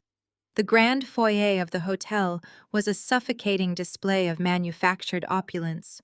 Crystal chandeliers hung like frozen waterfalls from the vaulted ceilings, casting a harsh, glittering light over the sea of Chicago's financial elite. Waitstaff in immaculate white jackets circulated with silver trays of champagne, moving silently through the crowded room. I surrendered my coat to the attendant and walked toward the grand ballroom, feeling the microscopic earpiece resting securely hidden beneath my hair. I paused at the threshold of the main event space. The charity gala was in full swing. Massive floral arrangements of white orchids dominated the center of the room. A jazz quartet played softly on a raised dais, providing a sophisticated soundtrack to the ruthless networking happening below. I scanned the crowd, my eyes quickly locating the key players. Richard was holding court near the front stage, laughing too loudly at a joke made by a city alderman. Jamal was huddled in a corner with two older men, his body language tense and animated, and then cutting through the crowd with the predatory precision of a hawk spotting a wounded mouse. I saw Patricia and Melanie. They had spotted me the moment I entered. I watched them break away from a group of socialites and begin their approach. They moved in tandem, their eyes locked onto my face, ready to deliver the final psychological blow they assumed would shatter me. I stood perfectly still, letting them come to me. I did not cross my arms. I did not avert my gaze. I simply stood my ground, radiating the quiet, lethal elegance of the haute couture gown. Melanie reached me first. She was wearing a loud, sequined designer dress that screamed for attention, her neck heavy with ostentatious diamonds. She stopped 2 feet away, her eyes raking over my midnight silk gown with a mixture of confusion and intense jealousy. She had expected me to arrive in my usual plain, off-the-rack clothing, looking exhausted and broken by the eviction notice. Instead, she was confronted by a woman who looked like she owned the entire building. Melanie let out a sharp, mocking laugh, pitching her voice loud enough to ensure the surrounding guests could hear her. "Did you rent that dress, Claire?" she asked, a cruel smirk twisting her perfectly painted lips. "Do not spill anything on it. You will never be able to pay for the dry cleaning with your frozen bank accounts." A few nearby guests turned their heads, their eyes wide with poorly concealed curiosity. This was the exact moment Melanie expected me to shrink, to stammer out a defensive reply, or to flush bright red with shame. I did none of those things. I met her mocking gaze with absolute unbothered serenity. "It is bespoke silk, Melanie," I replied, my voice smooth and perfectly modulated, carrying just enough volume to reach the eavesdropping guests. "You do not dry clean it. You have the atelier preserve it. But I would not expect someone who buys seasonal rack pieces to understand the maintenance of actual couture." Melanie's smirk instantly vanished. A flush of hot, embarrassed color crept up her neck as she registered the subtle, devastating insult. She opened her mouth to snap back, but she was entirely out of her depth. I had not raised my voice. I had not shown a single ounce of anger. I had simply highlighted her lack of refinement with brutal, aristocratic politeness. Patricia stepped forward sharply, cutting off her daughter. She positioned herself directly in front of me, her eyes narrowing into cold, calculating slits. Patricia was a veteran of high society warfare. She knew when a shift in power was occurring, and my utter lack of fear deeply unsettled her. She tried to reassert her dominance, leaning in close so only I could hear the venom in her voice. "You are acting very brave for someone who does not have a single dollar to her name." Patricia hissed, her perfectly manicured fingers gripping her crystal champagne flute tight enough to shatter it. "Your father was generous enough to allow you in this room tonight. I suggest you wipe that arrogant look off your face, walk over to him, and beg for his forgiveness, before I have security throw you out into the street again." I looked down at her. For my entire life, this woman had terrified me. Her approval was the sun I revolved around, and her disapproval was an endless freezing night. But looking at her now, standing in the middle of this fraudulent charity gala, I saw nothing but a panicked, aging woman desperately trying to hold on to a crumbling empire. "I find that money is only a concern for those who are constantly afraid of losing it," I said, maintaining my polite, detached smile. "You seem rather tense tonight, Patricia. Is the gala not hitting its fundraising targets? Or are you just worried about the audit?" Patricia actually took a physical step backward. Her eyes darted frantically around the room, searching for any sign that I knew more than I should. The word audit hit her like a physical blow. She quickly recovered her composure, straightening her spine and pasting a fake, rigid smile back onto her face. But the damage was done.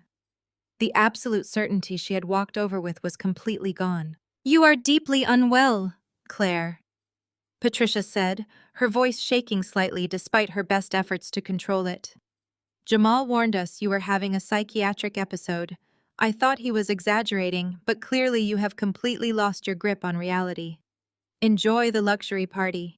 It will be the very last luxurious thing you experience for a very long time." She grabbed Melanie and swiftly retreated far away. I watched Patricia and Melanie disappear into the sea of silk and tailored wool. They moved with the frantic, jerky energy of prey that had just realized the tall grass was full of lions. I did not waste another second looking at them. I smoothed the skirt of my midnight sapphire gown and made my way toward the towering crystal champagne pyramid situated at the center of the ballroom. I moved deliberately, knowing every step was being monitored by Agent Stone and the undercover federal operatives stationed around the perimeter. The air was thick with the scent of expensive perfume and roasted duck, a sickeningly rich atmosphere that masked the profound rot beneath the surface. I reached the champagne tower and accepted a tall, slender glass of sparkling water from a passing waiter. The crystal was cold against my palm. Through the microscopic earpiece hidden beneath my hair, I heard the crisp, steady voice of Agent Stone. "Target is approaching from your 6 o'clock," the agent murmured. "Maintain your position." I did not turn around. I simply took a slow sip of my water and waited. The hairs on the back of my neck prickled as a heavy, suffocating presence encroached on my personal space. A faint whiff of an aggressively expensive, spicy cologne announced him before he even spoke. Jamal stepped up beside me. He did not look at me immediately. Instead, he stared straight ahead at the glittering pyramid of glasses, adopting the relaxed, casual posture of a man who believed he owned the entire building. He reached out, grabbed a flute of champagne with one hand, and slipped his other hand into the pocket of his bespoke tuxedo trousers. He was the picture of Wall Street arrogance. He wore a massive diamond-encrusted watch that glared obnoxiously under the chandelier light.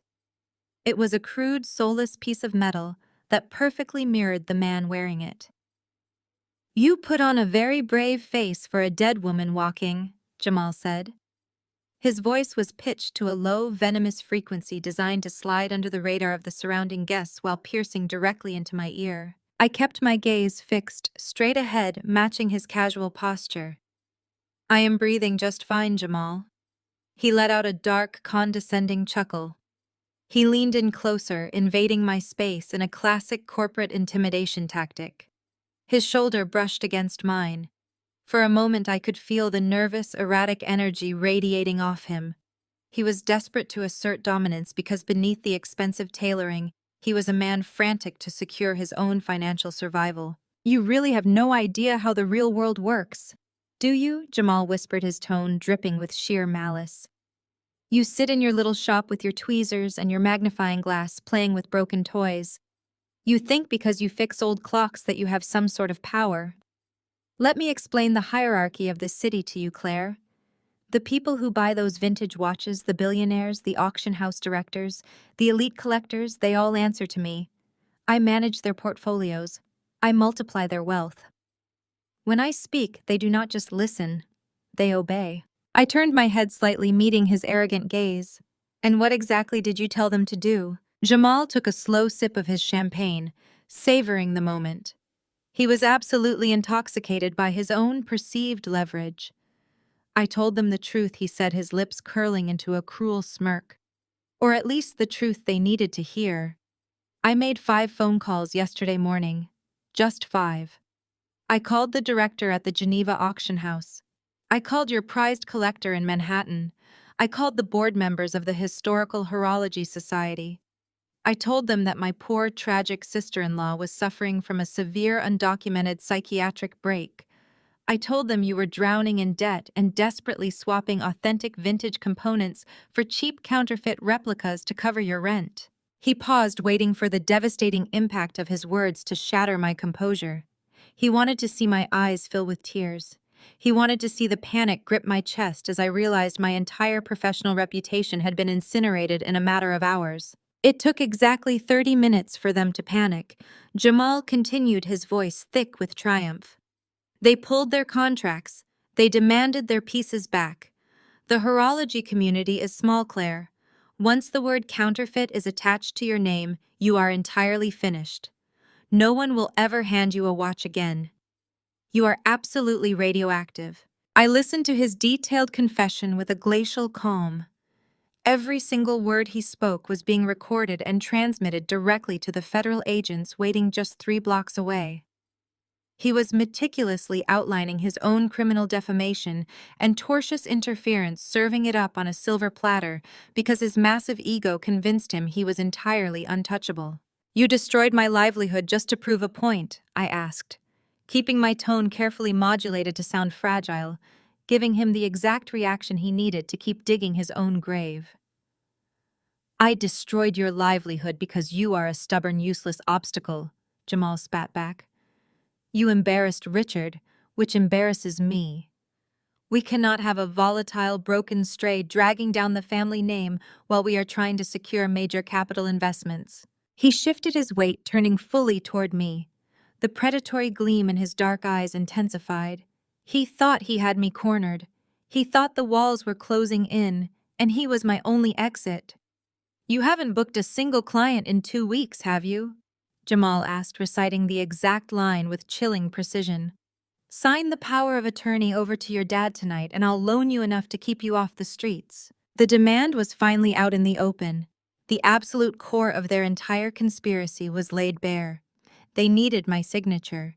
They needed me to voluntarily surrender my autonomy and hand over the keys to the $50 million trust fund. Jamal was offering me pennies from the very fortune he had been laundering, packaging his extortion as a charitable rescue. He was absolutely confident in his absolute power, completely unaware of the crosshairs he was standing in. He did not know about the forensic accountants who had just cracked his offshore shell companies. He did not know about the wire fraud indictments currently sitting on a federal judge's desk. He thought he was the apex predator, but he was nothing more than a blind man walking happily into a minefield. I looked at the heavy diamond watch on his wrist, then up into his smug, expectant face. The tension between us was a high-stakes, psychological standoff. He was waiting for me to break, to nod my head and beg for the paperwork so I could save myself from the professional ruin he had orchestrated. I held my glass of sparkling water, my fingers perfectly steady. The trap was set, the bait was taken, and the executioner was simply waiting for the final signal. I took a slow sip of my sparkling water. The ice clinked gently against the crystal glass, a sharp, clean sound cutting through the suffocating atmosphere. I lowered the glass and looked Jamal dead in the eye. I dropped the fragile, victimized facade he so desperately wanted to see. I let my posture relax, mirroring his own arrogant stance, but with the quiet, terrifying assurance of someone holding a detonator. "Thank you for the offer, Jamal," I softly replied, my voice perfectly steady and devoid of any fear. "But you really should be worrying about your fund's SEC audit tomorrow morning." The effect was instantaneous and absolute. Jamal completely froze. The smug, predatory grin plastered across his face vanished, replaced by a rigid, horrifying blankness. He stopped breathing. For a grueling, suspended second, the bustling charity gala around us ceased to exist. His eyes darted across my face, frantically searching for a sign of hesitation, a telltale twitch that would indicate I was simply guessing. A single distinct drop of sweat formed at his hairline, catching the light of the crystal chandeliers before slowly trailing down his temple. His mind was violently calculating the variables. He was mentally tearing through his offshore ledgers, his encrypted servers, and the heavily guarded Cayman accounts he used to launder my stolen trust fund. How could his destitute sister-in-law possibly know those 3 letters? How could a woman he just ruined comprehend a Securities and Exchange Commission audit? The sheer impossibility of my statement struck him like a physical blow. But Jamal was a man built entirely on hubris. His colossal ego, cultivated by years of dominating the ruthless financial sector, absolutely refused to accept defeat from someone he viewed as a peasant. The terror in his eyes flickered and was violently shoved down, replaced by a manufactured defensive anger. He forced a harsh, jagged laugh from his chest. "You have absolutely lost your mind, Claire," Jamal sneered, though his voice lacked the smooth, oily confidence it carried just a minute ago. "You are standing here completely bankrupt, throwing out desperate, pathetic bluffs because you know I have destroyed you. There is no audit. You are just crazy. Enjoy the rest of the night. It is going to be your last party for a very long time." He took a step back, gripping his champagne flute. He was trying to reassert his dominance, attempting to dismiss me as a raving lunatic. But I could see the slight tremor in his hand. The seed of absolute panic had been successfully planted deep within his mind. He turned sharply on his heel, abandoning his plan to corner me further, and stalked away toward the front of the room where the rest of his fraudulent family was gathering. I watched him retreat, a cold smile resting on my lips. Through the hidden earpiece, I heard the crisp voice of Agent Stone confirming the interaction. "Target is retreating. He is visibly agitated. Excellent work. Hold your position." A melodic chime rang through the vast ballroom, cutting through the low hum of wealthy conversations. The massive crystal chandeliers began to dim, casting the luxurious space into a theatrical twilight. A spotlight pierced the darkness, illuminating the grand stage. The crowd fell silent, turning their attention toward the podium as the charity auction was officially announced. I moved silently through the shadows along the ballroom perimeter, gliding past impeccably dressed guests until I reached a secluded alcove at the back. I took a seat in a velvet chair perfectly positioned to observe the entire room without being noticed. From this vantage point, I had a clear, unobstructed view of the stage and the VIP tables situated directly beneath it. Richard stepped into the bright spotlight, adjusting the lapels of his custom tuxedo. The audience erupted into polite, enthusiastic applause. He approached the mahogany podium with the practiced charm of a beloved civic leader. He raised his hands, gesturing for the applause to quiet down, basking in the artificial glory of a room full of people who believed he was a titan of industry and a generous philanthropist. "Thank you all for being here tonight," Richard began, his deep, resonant voice echoing through the state-of-the-art sound system. "We are gathered not just to celebrate the success of our great city, but to give back to the community that has given us so much. Tonight is about legacy. It is about building a foundation of integrity and generosity for the next generation." The sheer hypocrisy of his words was almost sickening. He spoke of integrity while actively plotting to lock his adopted daughter in a psychiatric ward. He spoke of generosity while his offshore account swelled with $15 million of my stolen heritage. He was a master illusionist, selling a flawless narrative to a room full of eager buyers. I scanned the VIP tables directly below the stage. Patricia sat front and center, her posture rigid, clapping politely at her husband's grandstanding. She looked every bit the devoted high society matriarch. Beside her, Melanie was leaning against Jamal, whispering something in his ear and smiling. Jamal, however, was not smiling. He stared blankly at the stage, his jaw clenched tight, his thumb obsessively tapping his smartphone screen. He was already checking his secure servers. The poison of my warning was working its way through his system. They looked like the ultimate picture of elite, untouchable success. They were surrounded by luxury, admired by their peers, and utterly convinced they had secured their stolen empire. They were predators feasting on a stolen kill, entirely unaware that the jungle around them was swarming with hunters. I leaned back in the velvet chair, crossing my legs elegantly. The darkness of the alcove wrapped around my midnight sapphire gown, turning me into a silent, observing phantom. The auctioneer stepped up to the microphone to begin the bidding process, his rapid-fire voice filling the room. Rare art pieces, luxury vacations, and vintage wines were displayed on the massive digital screens, fetching exorbitant prices from the wealthy crowd. Every single second that ticked by brought us closer to the final item. I could feel the mechanical rhythm of the restored Patek Philippe echoing in my memory. The gears were turning. The mainspring was releasing its stored energy. The hands of the clock were sweeping inevitably toward midnight. I sat in the shadows, perfectly still, watching the very people who had tortured me for 3 decades enjoy the final fleeting moments of their freedom. The auction continued for another grueling hour. I remained planted in my velvet chair in the alcove. I watched wealthy socialites bid hundreds of thousands of dollars on luxury yachts and private vineyard tours. The energy in the grand ballroom was reaching a fever pitch, fueled by endless champagne and the intoxicating thrill of public spending. Richard was completely in his element. He clapped loudly for every winning bid, nodding to his colleagues, acting as the benevolent orchestrator of this massive display of wealth. Finally, the auctioneer, a charismatic man with a booming theatrical voice, raised his hands to quiet the excited crowd. The house lights dimmed even further. A single dramatic beam of bright white light illuminated the center pedestal on the stage. "Ladies and gentlemen," the auctioneer announced, his voice echoing with profound reverence, "we have reached the pinnacle of our evening. The final item on tonight's docket is not merely a luxury good. It is an absolute, undeniable piece of American history. It is a mechanical masterpiece that has survived a century, resurrected to absolute perfection by a master artisan." A collective murmur of anticipation rippled through the ballroom. At the VIP table, Richard leaned forward, a broad, greedy smile stretching across his face. He loved the theatrics of wealth. He loved presiding over moments of extreme extravagance. He had absolutely no idea the guillotine was swinging directly toward his neck. The massive digital screens flanking the stage flickered to life.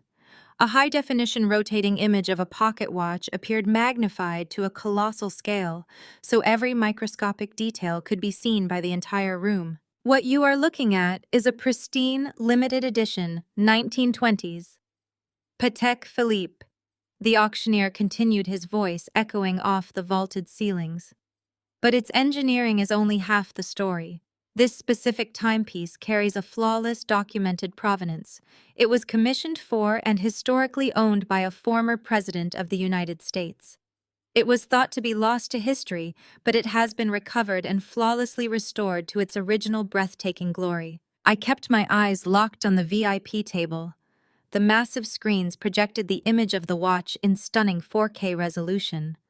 The camera slowly panned over the oxidized silver dial, highlighting the beautiful, deliberate tarnish that preserved its historical patina. It zoomed in on the intricate, perfectly aligned tourbillon spinning flawlessly beneath the custom-cut sapphire crystal. It showcased the faint, distinctive engraving on the back casing, marking its presidential ownership. At the center table, Richard's broad smile instantly vanished. It was a physical, violent reaction. His entire body jerked backward as if he had just been struck by a high-voltage current.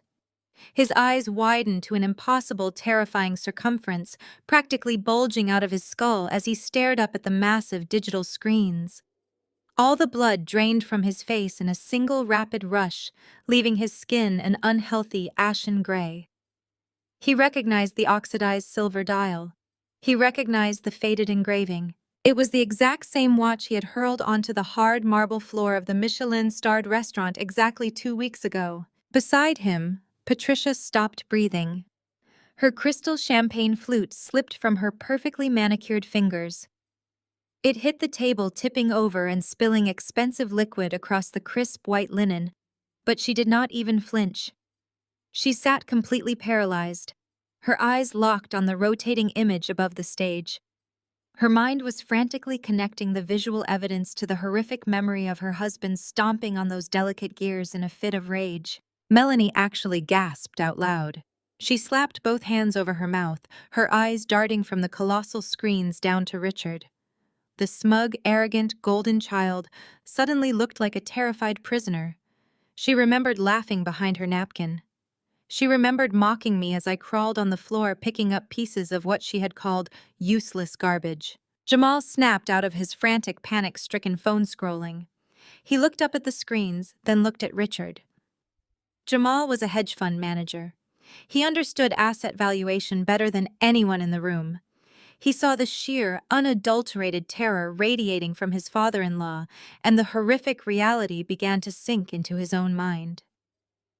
The auctioneer gripped his gavel, completely oblivious to the absolute psychological destruction occurring at the center VIP table. "This horological treasure has been generously submitted to tonight's auction by Miss Claire." The auctioneer boomed, his voice slicing through the heavy, suffocating air. "And due to its unprecedented historical value and flawless mechanical restoration, bidding will commence at $1.5 million. The number echoed through the grand ballroom. $1.5 million. Richard let out a strangled, breathless wheeze. He grabbed his chest, his fingers digging into the starched fabric of his tuxedo shirt. He was actively hyperventilating. The man who had based his entire identity on financial superiority, the man who had slapped me across the face and called my life's work a piece of trash, was now forced to confront his own monumental stupidity. He had literally thrown millions of dollars onto a restaurant floor. He had crushed a fortune under his designer shoe just to satisfy his fragile, pathetic ego. And he had done it while drowning in toxic debt while actively facing total bankruptcy. He had destroyed the very asset that could have easily saved his failing real estate empire. The psychological blow was absolute. Patricia grabbed Richard's arm, her perfectly manicured nails digging violently into his sleeve. Her eyes were wide with a manic, unhinged horror. She was realizing the true magnitude of my presence at the gala. She finally understood that I had not come to beg for forgiveness. I had come to parade their catastrophic failure in front of the most powerful people in the city. I sat in the dark alcove at the back of the room, completely hidden from their view. I did not move a single muscle. I watched them suffocate under the crushing weight of their own arrogance. I watched the greedy, status-obsessed predators realize they had completely gutted themselves. The sheer, overwhelming satisfaction radiating through my veins was intoxicating. I had taken the deepest trauma of my life the moment they discarded me like garbage and weaponized it into a multi-million-dollar spectacle of their own destruction. And the best part was, the true execution had not even started yet. The auctioneer's gavel struck the sound block with a sharp, piercing crack. "Do I hear 1.6 million?" The atmosphere in the room transformed from polite charity to feral competition. A banking executive in the front row raised his paddle. 1.6. The number hung in the air, instantly shattered by a telecommunications magnate across the room. 1.8. The bids flew back and forth like heavy artillery fire. 2 million, 2.2, 2.5. I sat in the shadows of my velvet alcove, watching the digital numbers climb higher and higher on the massive screens. Down at the VIP table, Richard was undergoing a violent psychological unraveling. His hands gripped the edge of his table so tightly, his knuckles turned a ghastly, bloodless white. He was watching his own financial salvation, a fortune he had literally kicked across a restaurant floor, being fought over by men he desperately wanted to impress. The sheer agony of his monumental miscalculation was written across his sweating forehead. Patricia looked like she was going to collapse. She pressed a hand to her chest, her breathing shallow and erratic. Melanie was frantically grabbing Jamal's arm, but Jamal was entirely frozen. He was staring at the digital screen with a look of pure, unadulterated shock. Jamal understood the high-end asset market, and he finally realized the watch was not just a prop. It was a museum-grade artifact, and he had mocked the person who created it. From the shadowy periphery of the ballroom, a man in a flawless charcoal suit raised his paddle. It was Agent Reed, one of Harrison's undercover operatives, acting as an anonymous proxy. 2.8 million, the proxy stated, his voice calm, resonant, and dripping with endless capital. The crowd gasped collectively. The telecommunications magnate hesitated, whispering furiously to his wife, then slowly lowered his paddle. The grand ballroom grew incredibly quiet. The tension was a physical weight pressing down on the guests. But another collector, an international real estate developer seated near the front stage, raised his hand with a defiant glare. 3 million. The proxy did not even blink. He did not consult a phone or hesitate for a fraction of a second. $3.2 million. The sheer aggression of the bid sucked the oxygen right out of the room. It was a statement of absolute financial dominance. The international developer shook his head, looking completely defeated, and lowered his hand. The auctioneer scanned the breathless crowd, his eyes wide with adrenaline. 3.2 million? I have 3.2 million. Going once. He paused dramatically, letting the silence stretch. Going twice. The heavy wooden gavel slammed down against the block with a definitive world-altering thud. Sold. For $3.2 million to the gentleman in the back. The ballroom erupted. The elite crowd, usually so composed and restrained, rose to their feet in a thunderous, uncoordinated standing ovation. The applause was deafening, bouncing off the crystal chandeliers and the vaulted ceilings. They were not just clapping for the charity fund, they were applauding the artisan. They were paying homage to the sheer undeniable genius required to bring a piece of mechanical history back to life. The auctioneer leaned closely into the microphone, his voice booming over the roaring crowd. Let us hear it for Miss Claire, whose masterful craftsmanship and unparalleled dedication made this spectacular moment possible. A true master of rare horology. Down at the center VIP table, the thunderous applause acted as a bizarre, desperate psychological trigger for Richard. The crushing terror of his impending bankruptcy and the sheer horror of his monumental mistake were suddenly eclipsed by his pathological narcissism. He heard the deafening applause. He saw the flashing camera bulbs of the high society press corps illuminating the edges of the room. He heard my name ringing out as the undisputed hero of the evening. His twisted, greedy mind instantly rewrote the entire narrative to suit his survival. He completely forgot about the violent slap in the restaurant. He forgot about freezing my bank accounts. He forgot about the cruel eviction notice he had served to my workshop just that morning. He only saw a $3.2 million lifeline in a room full of billionaires clapping for a member of his household. He saw an opportunity to claim the glory, claim the money, and save his crumbling empire. Richard abruptly stood up, his chair scraping loudly against the floor. He smoothed the lapels of his custom tuxedo, his chest puffing out with manufactured paternal pride. He ignored Patricia's frantic questioning grasp on his sleeve. He stepped away from the table and began to stride purposefully toward the illuminated stage. He stretched his arms wide, a beaming, benevolent smile plastered across his face. He was preparing to hijack the narrative. I could see the desperate calculation in his eyes. He was going to step into the spotlight, demand the microphone, and play the role of the incredibly proud father. He planned to tell the world that he had funded my passion from the very beginning, that he had nurtured my unique talent under his own roof, and that the millions earned tonight would be managed by his firm for the greater good of the family legacy. He was sprinting toward the podium, completely intoxicated by his own delusional greed. He actually believed I was still the submissive daughter who would accept his fake affection because I was desperate for public validation. He was fully ready to wrap his arms around me in front of the cameras and use my hard-earned triumph as a human shield against his inevitable financial ruin. Richard placed his hand on the polished mahogany railing of the stage stairs, his face arranged in a sickening mask of benevolent fatherhood. He lifted his foot to ascend, preparing to step directly into the blinding spotlight to claim my victory as his own. Before his leather shoe could even touch the first step, a tall, impeccably tailored figure materialized from the darkness of the stage wings. Harrison Cole stepped directly into the brilliant circle of light, moving with the silent, lethal grace of an apex predator. He positioned his broad shoulders exactly between Richard and the auctioneer's podium, forming an immovable human barricade.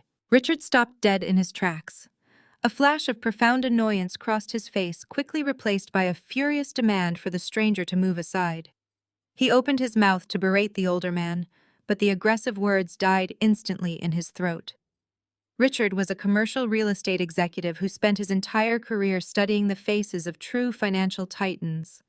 He immediately recognized the piercing blue eyes, the distinguished silver hair, and the unmistakable, terrifying aura of the reclusive Silicon Valley billionaire. Harrison did not even look at Richard. He treated the man standing at the bottom of the stairs like a repulsive stain on the carpet. Harrison walked smoothly to the podium and gently took the microphone from the stunned auctioneer. He tapped the metal grill once. A sharp, resonant thud echoed through the grand ballroom, commanding absolute obedience from everyone present. The murmurs of the wealthy crowd vanished instantly. The clinking of crystal glasses ceased entirely. Every journalist and high society photographer lowered their cameras, sensing a monumental shift in the atmosphere. The elite residents of Chicago knew exactly who was standing before them. Harrison Cole never attended public charity galas. His presence alone was an earth-shattering anomaly that demanded absolute breathless attention. Harrison looked out over the sea of expectant faces, his intense gaze sweeping the luxurious room before landing directly on the center VIP table. "I am Harrison Cole," he announced, his voice a low, gravelly thunder that rattled the massive crystal chandeliers above. And I am Claire's true biological father. A collective gasp sucked the remaining oxygen out of the grand ballroom. Frantic whispers erupted across the room like a sudden brush fire. Down at the VIP table, Patricia let out a strangled, high-pitched noise, slapping both hands over her face, as if trying to physically hide from the devastating truth raining down on her. Melanie recoiled violently, stumbling backward in her chair. Her eyes darted frantically between Harrison on the stage and Richard at the bottom of the stairs, in a state of absolute, unadulterated horror. 31 years ago, the woman I loved died in a tragic car accident. Harrison continued, his voice echoing with decades of righteous, suppressed agony. She left behind a 2-year-old daughter who miraculously survived the crash. The estate lawyer appointed to handle my late partner's affairs was trusted to place that grieving child in a safe, loving environment. Instead, that corrupt lawyer actively buried police reports. He falsified birth records. He legally erased my existence to ensure I could never find my own flesh and blood.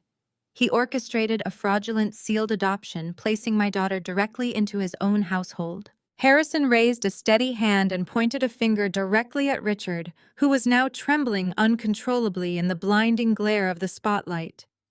"He stole my daughter, Harrison," declared the heavy accusation, ringing with the undeniable force of a federal indictment. "Richard stands before you tonight, masquerading as a pillar of your community, portraying himself as a charitable, loving father. He is nothing but a parasitic fraud." The ballroom was completely paralyzed by the sheer magnitude of the scandal. Reporters began furiously typing on their phones, realizing they were witnessing the total, unprecedented annihilation of a local corporate empire in real time. But the kidnapping was merely a means to an end. Harrison pushed on his tone, turning clinically ruthless. He did not take Claire in out of the goodness of his heart. He stole a child to gain unrestricted, unquestioned access to her biological mother's vast wealth. For 31 years, Richard has used his position as a legal guardian to actively embezzle millions of dollars from a grieving toddler's trust fund. Richard's face turned a sickening, translucent shade of gray. His knees buckled slightly, forcing him to grab the brass handrail of the stage stairs with both hands just to remain upright. He was trapped in the searing heat of the spotlight, his darkest, most closely guarded sins laid bare before the very people he had spent his entire life desperately trying to impress. "He used my daughter's stolen inheritance to fund the lavish lifestyle you see paraded before you tonight," Harrison continued, his voice slicing flawlessly through the heavy, terrified silence of the crowd. "And recently, as his own commercial real estate business spiraled into toxic bankruptcy, his theft accelerated into sheer desperation. When he realized Claire was approaching her 35th birthday, the exact age when she would legally assume total control of her trust, he orchestrated a vile campaign of psychological abuse." Patricia let out a loud, uncontrollable sob, burying her face completely in her arms on the table. The carefully constructed facade of the high society matriarch shattered into a million irreparable pieces. He intended to declare his own adopted daughter legally incompetent, Harrison announced, projecting his voice to the very back of the room where I sat watching in the shadows. He sought to lock her in a psychiatric facility just to maintain permanent, undisputed control over her assets. He slapped her across the face in a public restaurant and threw her out onto the freezing street, believing he had broken her spirit entirely. Melanie looked like she was going to be physically sick. She shoved her chair away from the table, desperately trying to put distance between herself and the radioactive fallout, actively destroying her parents. Jamal sat completely frozen, his eyes locked on the floor, understanding that the financial crimes being broadcast to the room were intrinsically tied to his own hedge fund. Harrison looked down at Richard with a gaze of pure, unfiltered disgust. "You thought you could crush a masterpiece and sweep the broken gears under the rug," Harrison said, lowering his voice to a lethal metallic calm that resonated fiercely through the speakers. "You thought you were dealing with a vulnerable, isolated orphan who had no one to protect her. You were incredibly, fatally wrong. You are dealing with my daughter. And tonight, your pathetic masquerade comes to a permanent end." The echo of Harrison's final word had barely faded into the vaulted ceiling when a massive, synchronized crash shattered the stillness of the grand ballroom. The heavy, gold-leafed mahogany doors at the main entrance burst open violently, rebounding against the walls with a force that made the crystal chandeliers rattle. A highly coordinated swarm of federal agents flooded into the opulent space. They moved with absolute terrifying precision. Half of them wore dark tactical windbreakers emblazoned with the bright yellow letters of the Federal Bureau of Investigation. The others wore the sharp, severe suits of the Securities and Exchange Commission. The high society crowd shrieked and scrambled backward in sheer terror. Wealthy socialites spilled their expensive champagne, ruining their designer gowns as they desperately tried to clear a path. The jazz quartet on the raised dais dropped their brass instruments and raised their hands in the air. The flashing red and blue lights of dozens of federal cruisers parked outside suddenly pierced through the floor-to-ceiling windows, painting the luxurious room in the harsh, unforgiving colors of an active crime scene. The lead FBI agent, a tall, unyielding man with a thick federal folder in his hand, marched straight down the center aisle. He completely bypassed the terrified billionaires and aimed directly for the stage. Richard was still clinging to the brass railing, his legs completely giving out underneath him. The agent stopped mere inches from Richard's face and aggressively thrust a signed federal warrant into his chest. He did not lower his voice. He spoke with a loud, booming authority that ensured every single person in the expansive room heard the charges clearly. Richard, you are under arrest for severe violations of federal law, including multiple counts of wire fraud, grand larceny, illegal forgery, and the systemic embezzlement of $15 million from a protected trust fund. You have the right to remain silent, and I highly suggest you use it. Richard let out a pathetic, high-pitched whine like a cornered animal. His knees finally buckled completely. He collapsed onto the carpeted steps of the stage, his custom-tailored tuxedo bunching up around his waist in a messy, wrinkled heap. He looked like a deflated, utterly broken shell of a man stripped of all his manufactured power. Two heavily armed agents immediately hauled him back to his feet by his armpits, violently twisting his arms behind his back. The sharp metallic click of heavy steel handcuffs locking around his wrists echoed through the room, sounding exactly like the closing of a heavy vault door. While Richard was being detained, a secondary tactical team swarmed the center VIP table. Jamal had been frantically tapping away at his smartphone, desperately trying to initiate a remote data wipe of his hedge fund servers before the authorities could breach his firewalls. An SEC investigator stepped forward and snatched the device directly out of his trembling hand, dropping it instantly into a static-proof evidence bag. Jamal, we have already seized your corporate servers in Manhattan and frozen every single offshore account in the Cayman Islands, the SEC investigator stated coldly. We have the exact routing numbers linking your high-frequency trading algorithms to the stolen trust funds. You are under arrest for criminal money laundering and severe fiduciary fraud. The arrogant, untouchable Wall Street titan completely disintegrated. The sheer, overwhelming terror of federal prison stripped away every ounce of his false bravado and condescending superiority. Jamal stumbled backward, knocking over an expensive dining chair, and pointed a trembling, accusatory finger directly at Richard. I did not know, Jamal screamed, his voice cracking into a frantic, cowardly shriek that echoed across the silent ballroom. He tricked me. He told me the capital was from a legitimate real estate liquidation. I had absolutely no idea the money was stolen from a trust fund. He lied to me to save his failing business. I will cooperate with the investigation. I will give you every single piece of evidence on him. Please, you have to believe me. The federal agents did not care about his desperate, pathetic bargaining. They slammed Jamal face first onto the luxurious linen tablecloth, crushing the lavish white orchid centerpieces beneath his chest. Another pair of heavy steel handcuffs clicked securely onto his wrists, binding his hands tightly behind his back. He continued to blabber and cry, begging the relentless agents for a plea deal right there in the middle of the dining room, thoroughly proving that he possessed absolutely no loyalty to anyone but himself. Beside him, Patricia let out a loud, hysterical wail. She scrambled away from the ruined table, trying to cover her face with her designer clutch to hide from the blinding flashes of the press photographers. The media had realized they were capturing the social and financial destruction of the decade. Her precious reputation, the only thing she had ever truly cared about in her entire miserable life, was being broadcast to the world as a total irredeemable fraud. It was time. I stood up from my velvet chair in the darkened alcove. I stepped out of the shadows and began my slow, deliberate descent down the grand staircase toward the center of the ballroom. The crowd parted for me immediately, stepping back in absolute awe. They stared at the midnight sapphire haute couture gown, flowing seamlessly around my silhouette, radiating a quiet, lethal elegance. I walked with a steady, measured pace, my heels clicking softly against the marble floor. I was no longer the invisible, abused outcast they had mocked. I was the master artisan who had just commanded $3.2 million, the rightful heir to a massive, undeniable fortune, and the architect of this entire reckoning. Melanie was standing near the ruined VIP table, trembling uncontrollably as she watched her husband and her father being hauled away like common criminals.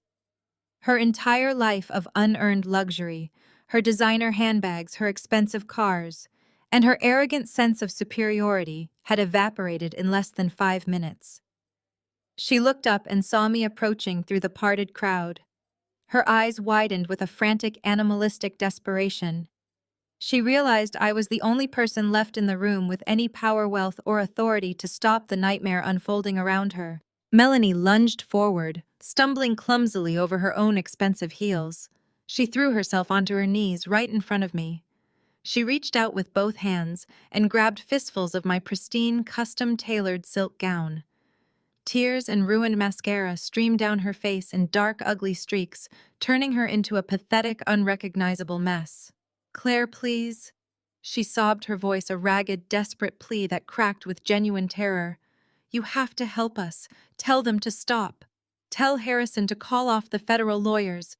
Please, I am begging you on my hands and knees. We are family. You cannot let them do this to us. We are family." I stopped walking. I looked down at the sobbing woman clinging desperately to my dress.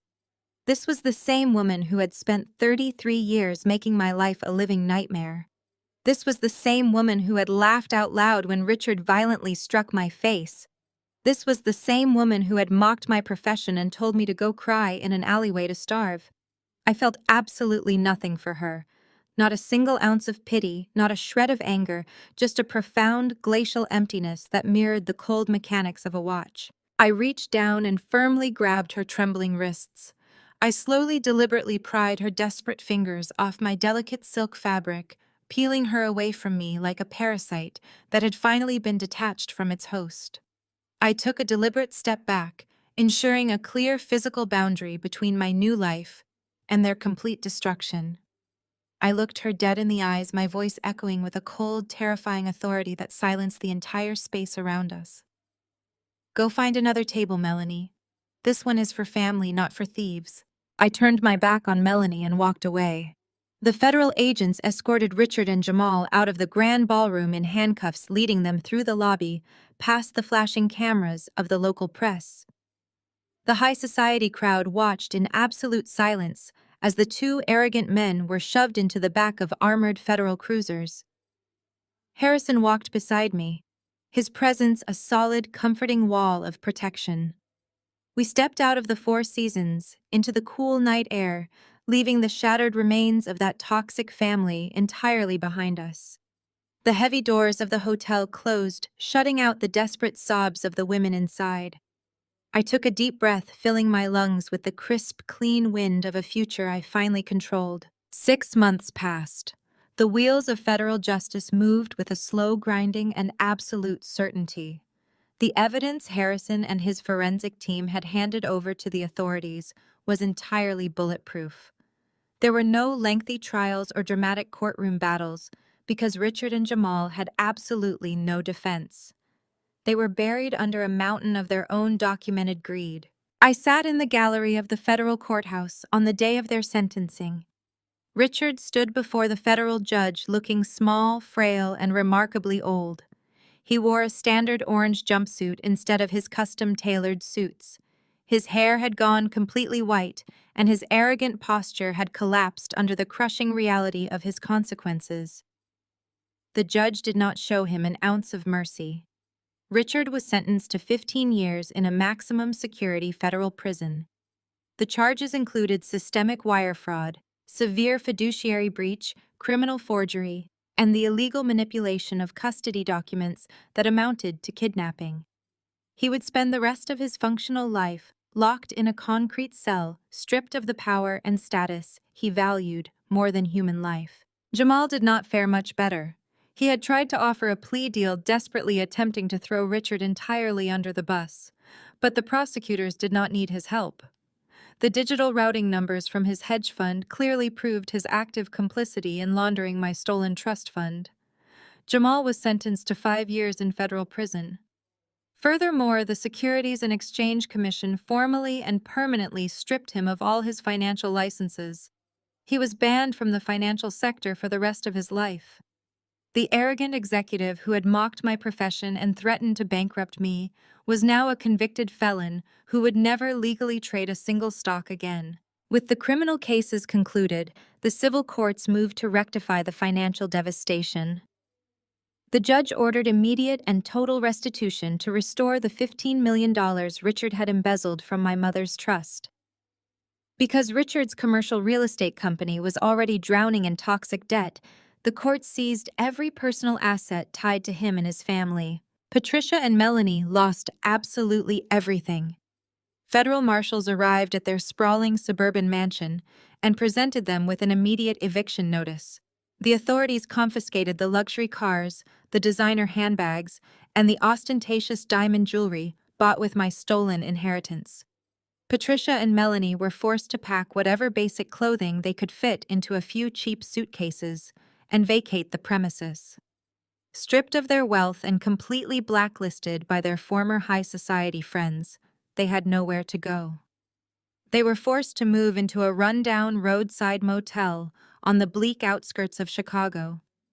To pay off the massive court-ordered restitution, both women had to seek minimum wage employment. The golden child and the status-obsessed matriarch were finally forced to face the brutal, unforgiving reality of the real world they had always mocked. Every few days, my secure smartphone still vibrates with an incoming voicemail. Patricia manages to find a way to bypass the standard blocks, calling from borrowed phones or cheap prepaid numbers. I sit in my quiet workspace and press play just to hear the reality of their situation. The voicemails always start the same way. Patricia cries, her voice trembling with manufactured sorrow. She begs for a loan. She tells me that the motel is freezing, that Melanie is miserable, and that they simply cannot survive this kind of poverty. She claims she loves me and asks me to remember the good times we shared. I listen to her frantic, desperate pleas for exactly 3 seconds.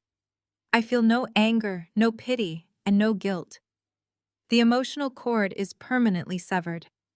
I calmly press the delete button, erasing her voice from my life, and return to my work. My life has blossomed into something incredibly beautiful. The very first thing I did after the arrests was legally change my name. I dropped Richard's surname forever and reclaimed my true identity. I am Claire Cole. With Harrison's unwavering support and the release of my full $50 million trust fund, I moved to a breathtaking penthouse in Manhattan. But I did not stop restoring watches. Instead, I elevated my craft to an entirely new level. I opened the Cole Horology Academy in the heart of New York City. It is a prestigious state-of-the-art institution dedicated to preserving the delicate dying art of mechanical watchmaking. I teach a new generation of passionate artisans how to respect history, how to handle microscopic gears with patience, and how to build mechanisms that can withstand the immense pressure of time. I am thriving as a master of my craft, completely surrounded by a genuine family that respects my dedication. Harrison visits the academy every week, sitting in the back of my classroom and watching me work with a look of absolute undeniable pride. I stand by the massive glass window of my penthouse workshop, looking out over the brilliant, endless sea of city lights illuminating the Manhattan skyline.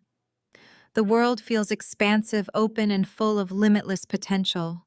I hold a perfectly restored vintage timepiece in my hand, feeling the strong, steady rhythm of the mainspring ticking against my palm. Sometimes the hardest slap you will ever take is not meant to break you. It is meant to wake you up from a toxic dream. Have you ever had to walk away from the people who raised you to find your true worth? Share your story in the comments below, and do not forget to like and subscribe. Remember, true family is built on respect, not control. The most profound lesson from this journey is that the greatest betrayal is not losing the approval of others, but losing oneself in the desperate pursuit of it. For years, I allowed the toxic narratives and conditional love of my family to define my worth constantly, molding my identity to fit a standard that was designed to keep me small. I believed that if I worked hard enough or achieved enough, I would finally be worthy of their recognition. However, true security and validation do not come from the external validation of people who are incapable of offering genuine love. They are found only when you have the courage to define your own path and protect your own peace. When the people who are supposed to protect you become your biggest obstacles, the most radical act of self-love is to walk away and create your own space. My transformation did not occur because I finally received the apology I wanted, but because I realized that I no longer needed one to be whole. By setting ironclad boundaries and focusing on my own integrity, I stopped being a victim of their manipulation and became the master of my own story. This journey taught me that resilience is not just about surviving trauma. It is about using those painful experiences as fuel to build a life so authentic that the opinions of toxic individuals lose all power. Your worth is inherent, and you have the right to curate your life with people who celebrate your truth rather than fear your growth. If you are currently trapped in a cycle of seeking approval from those who only seek to control you, make the choice to set a boundary today and start reclaiming your narrative.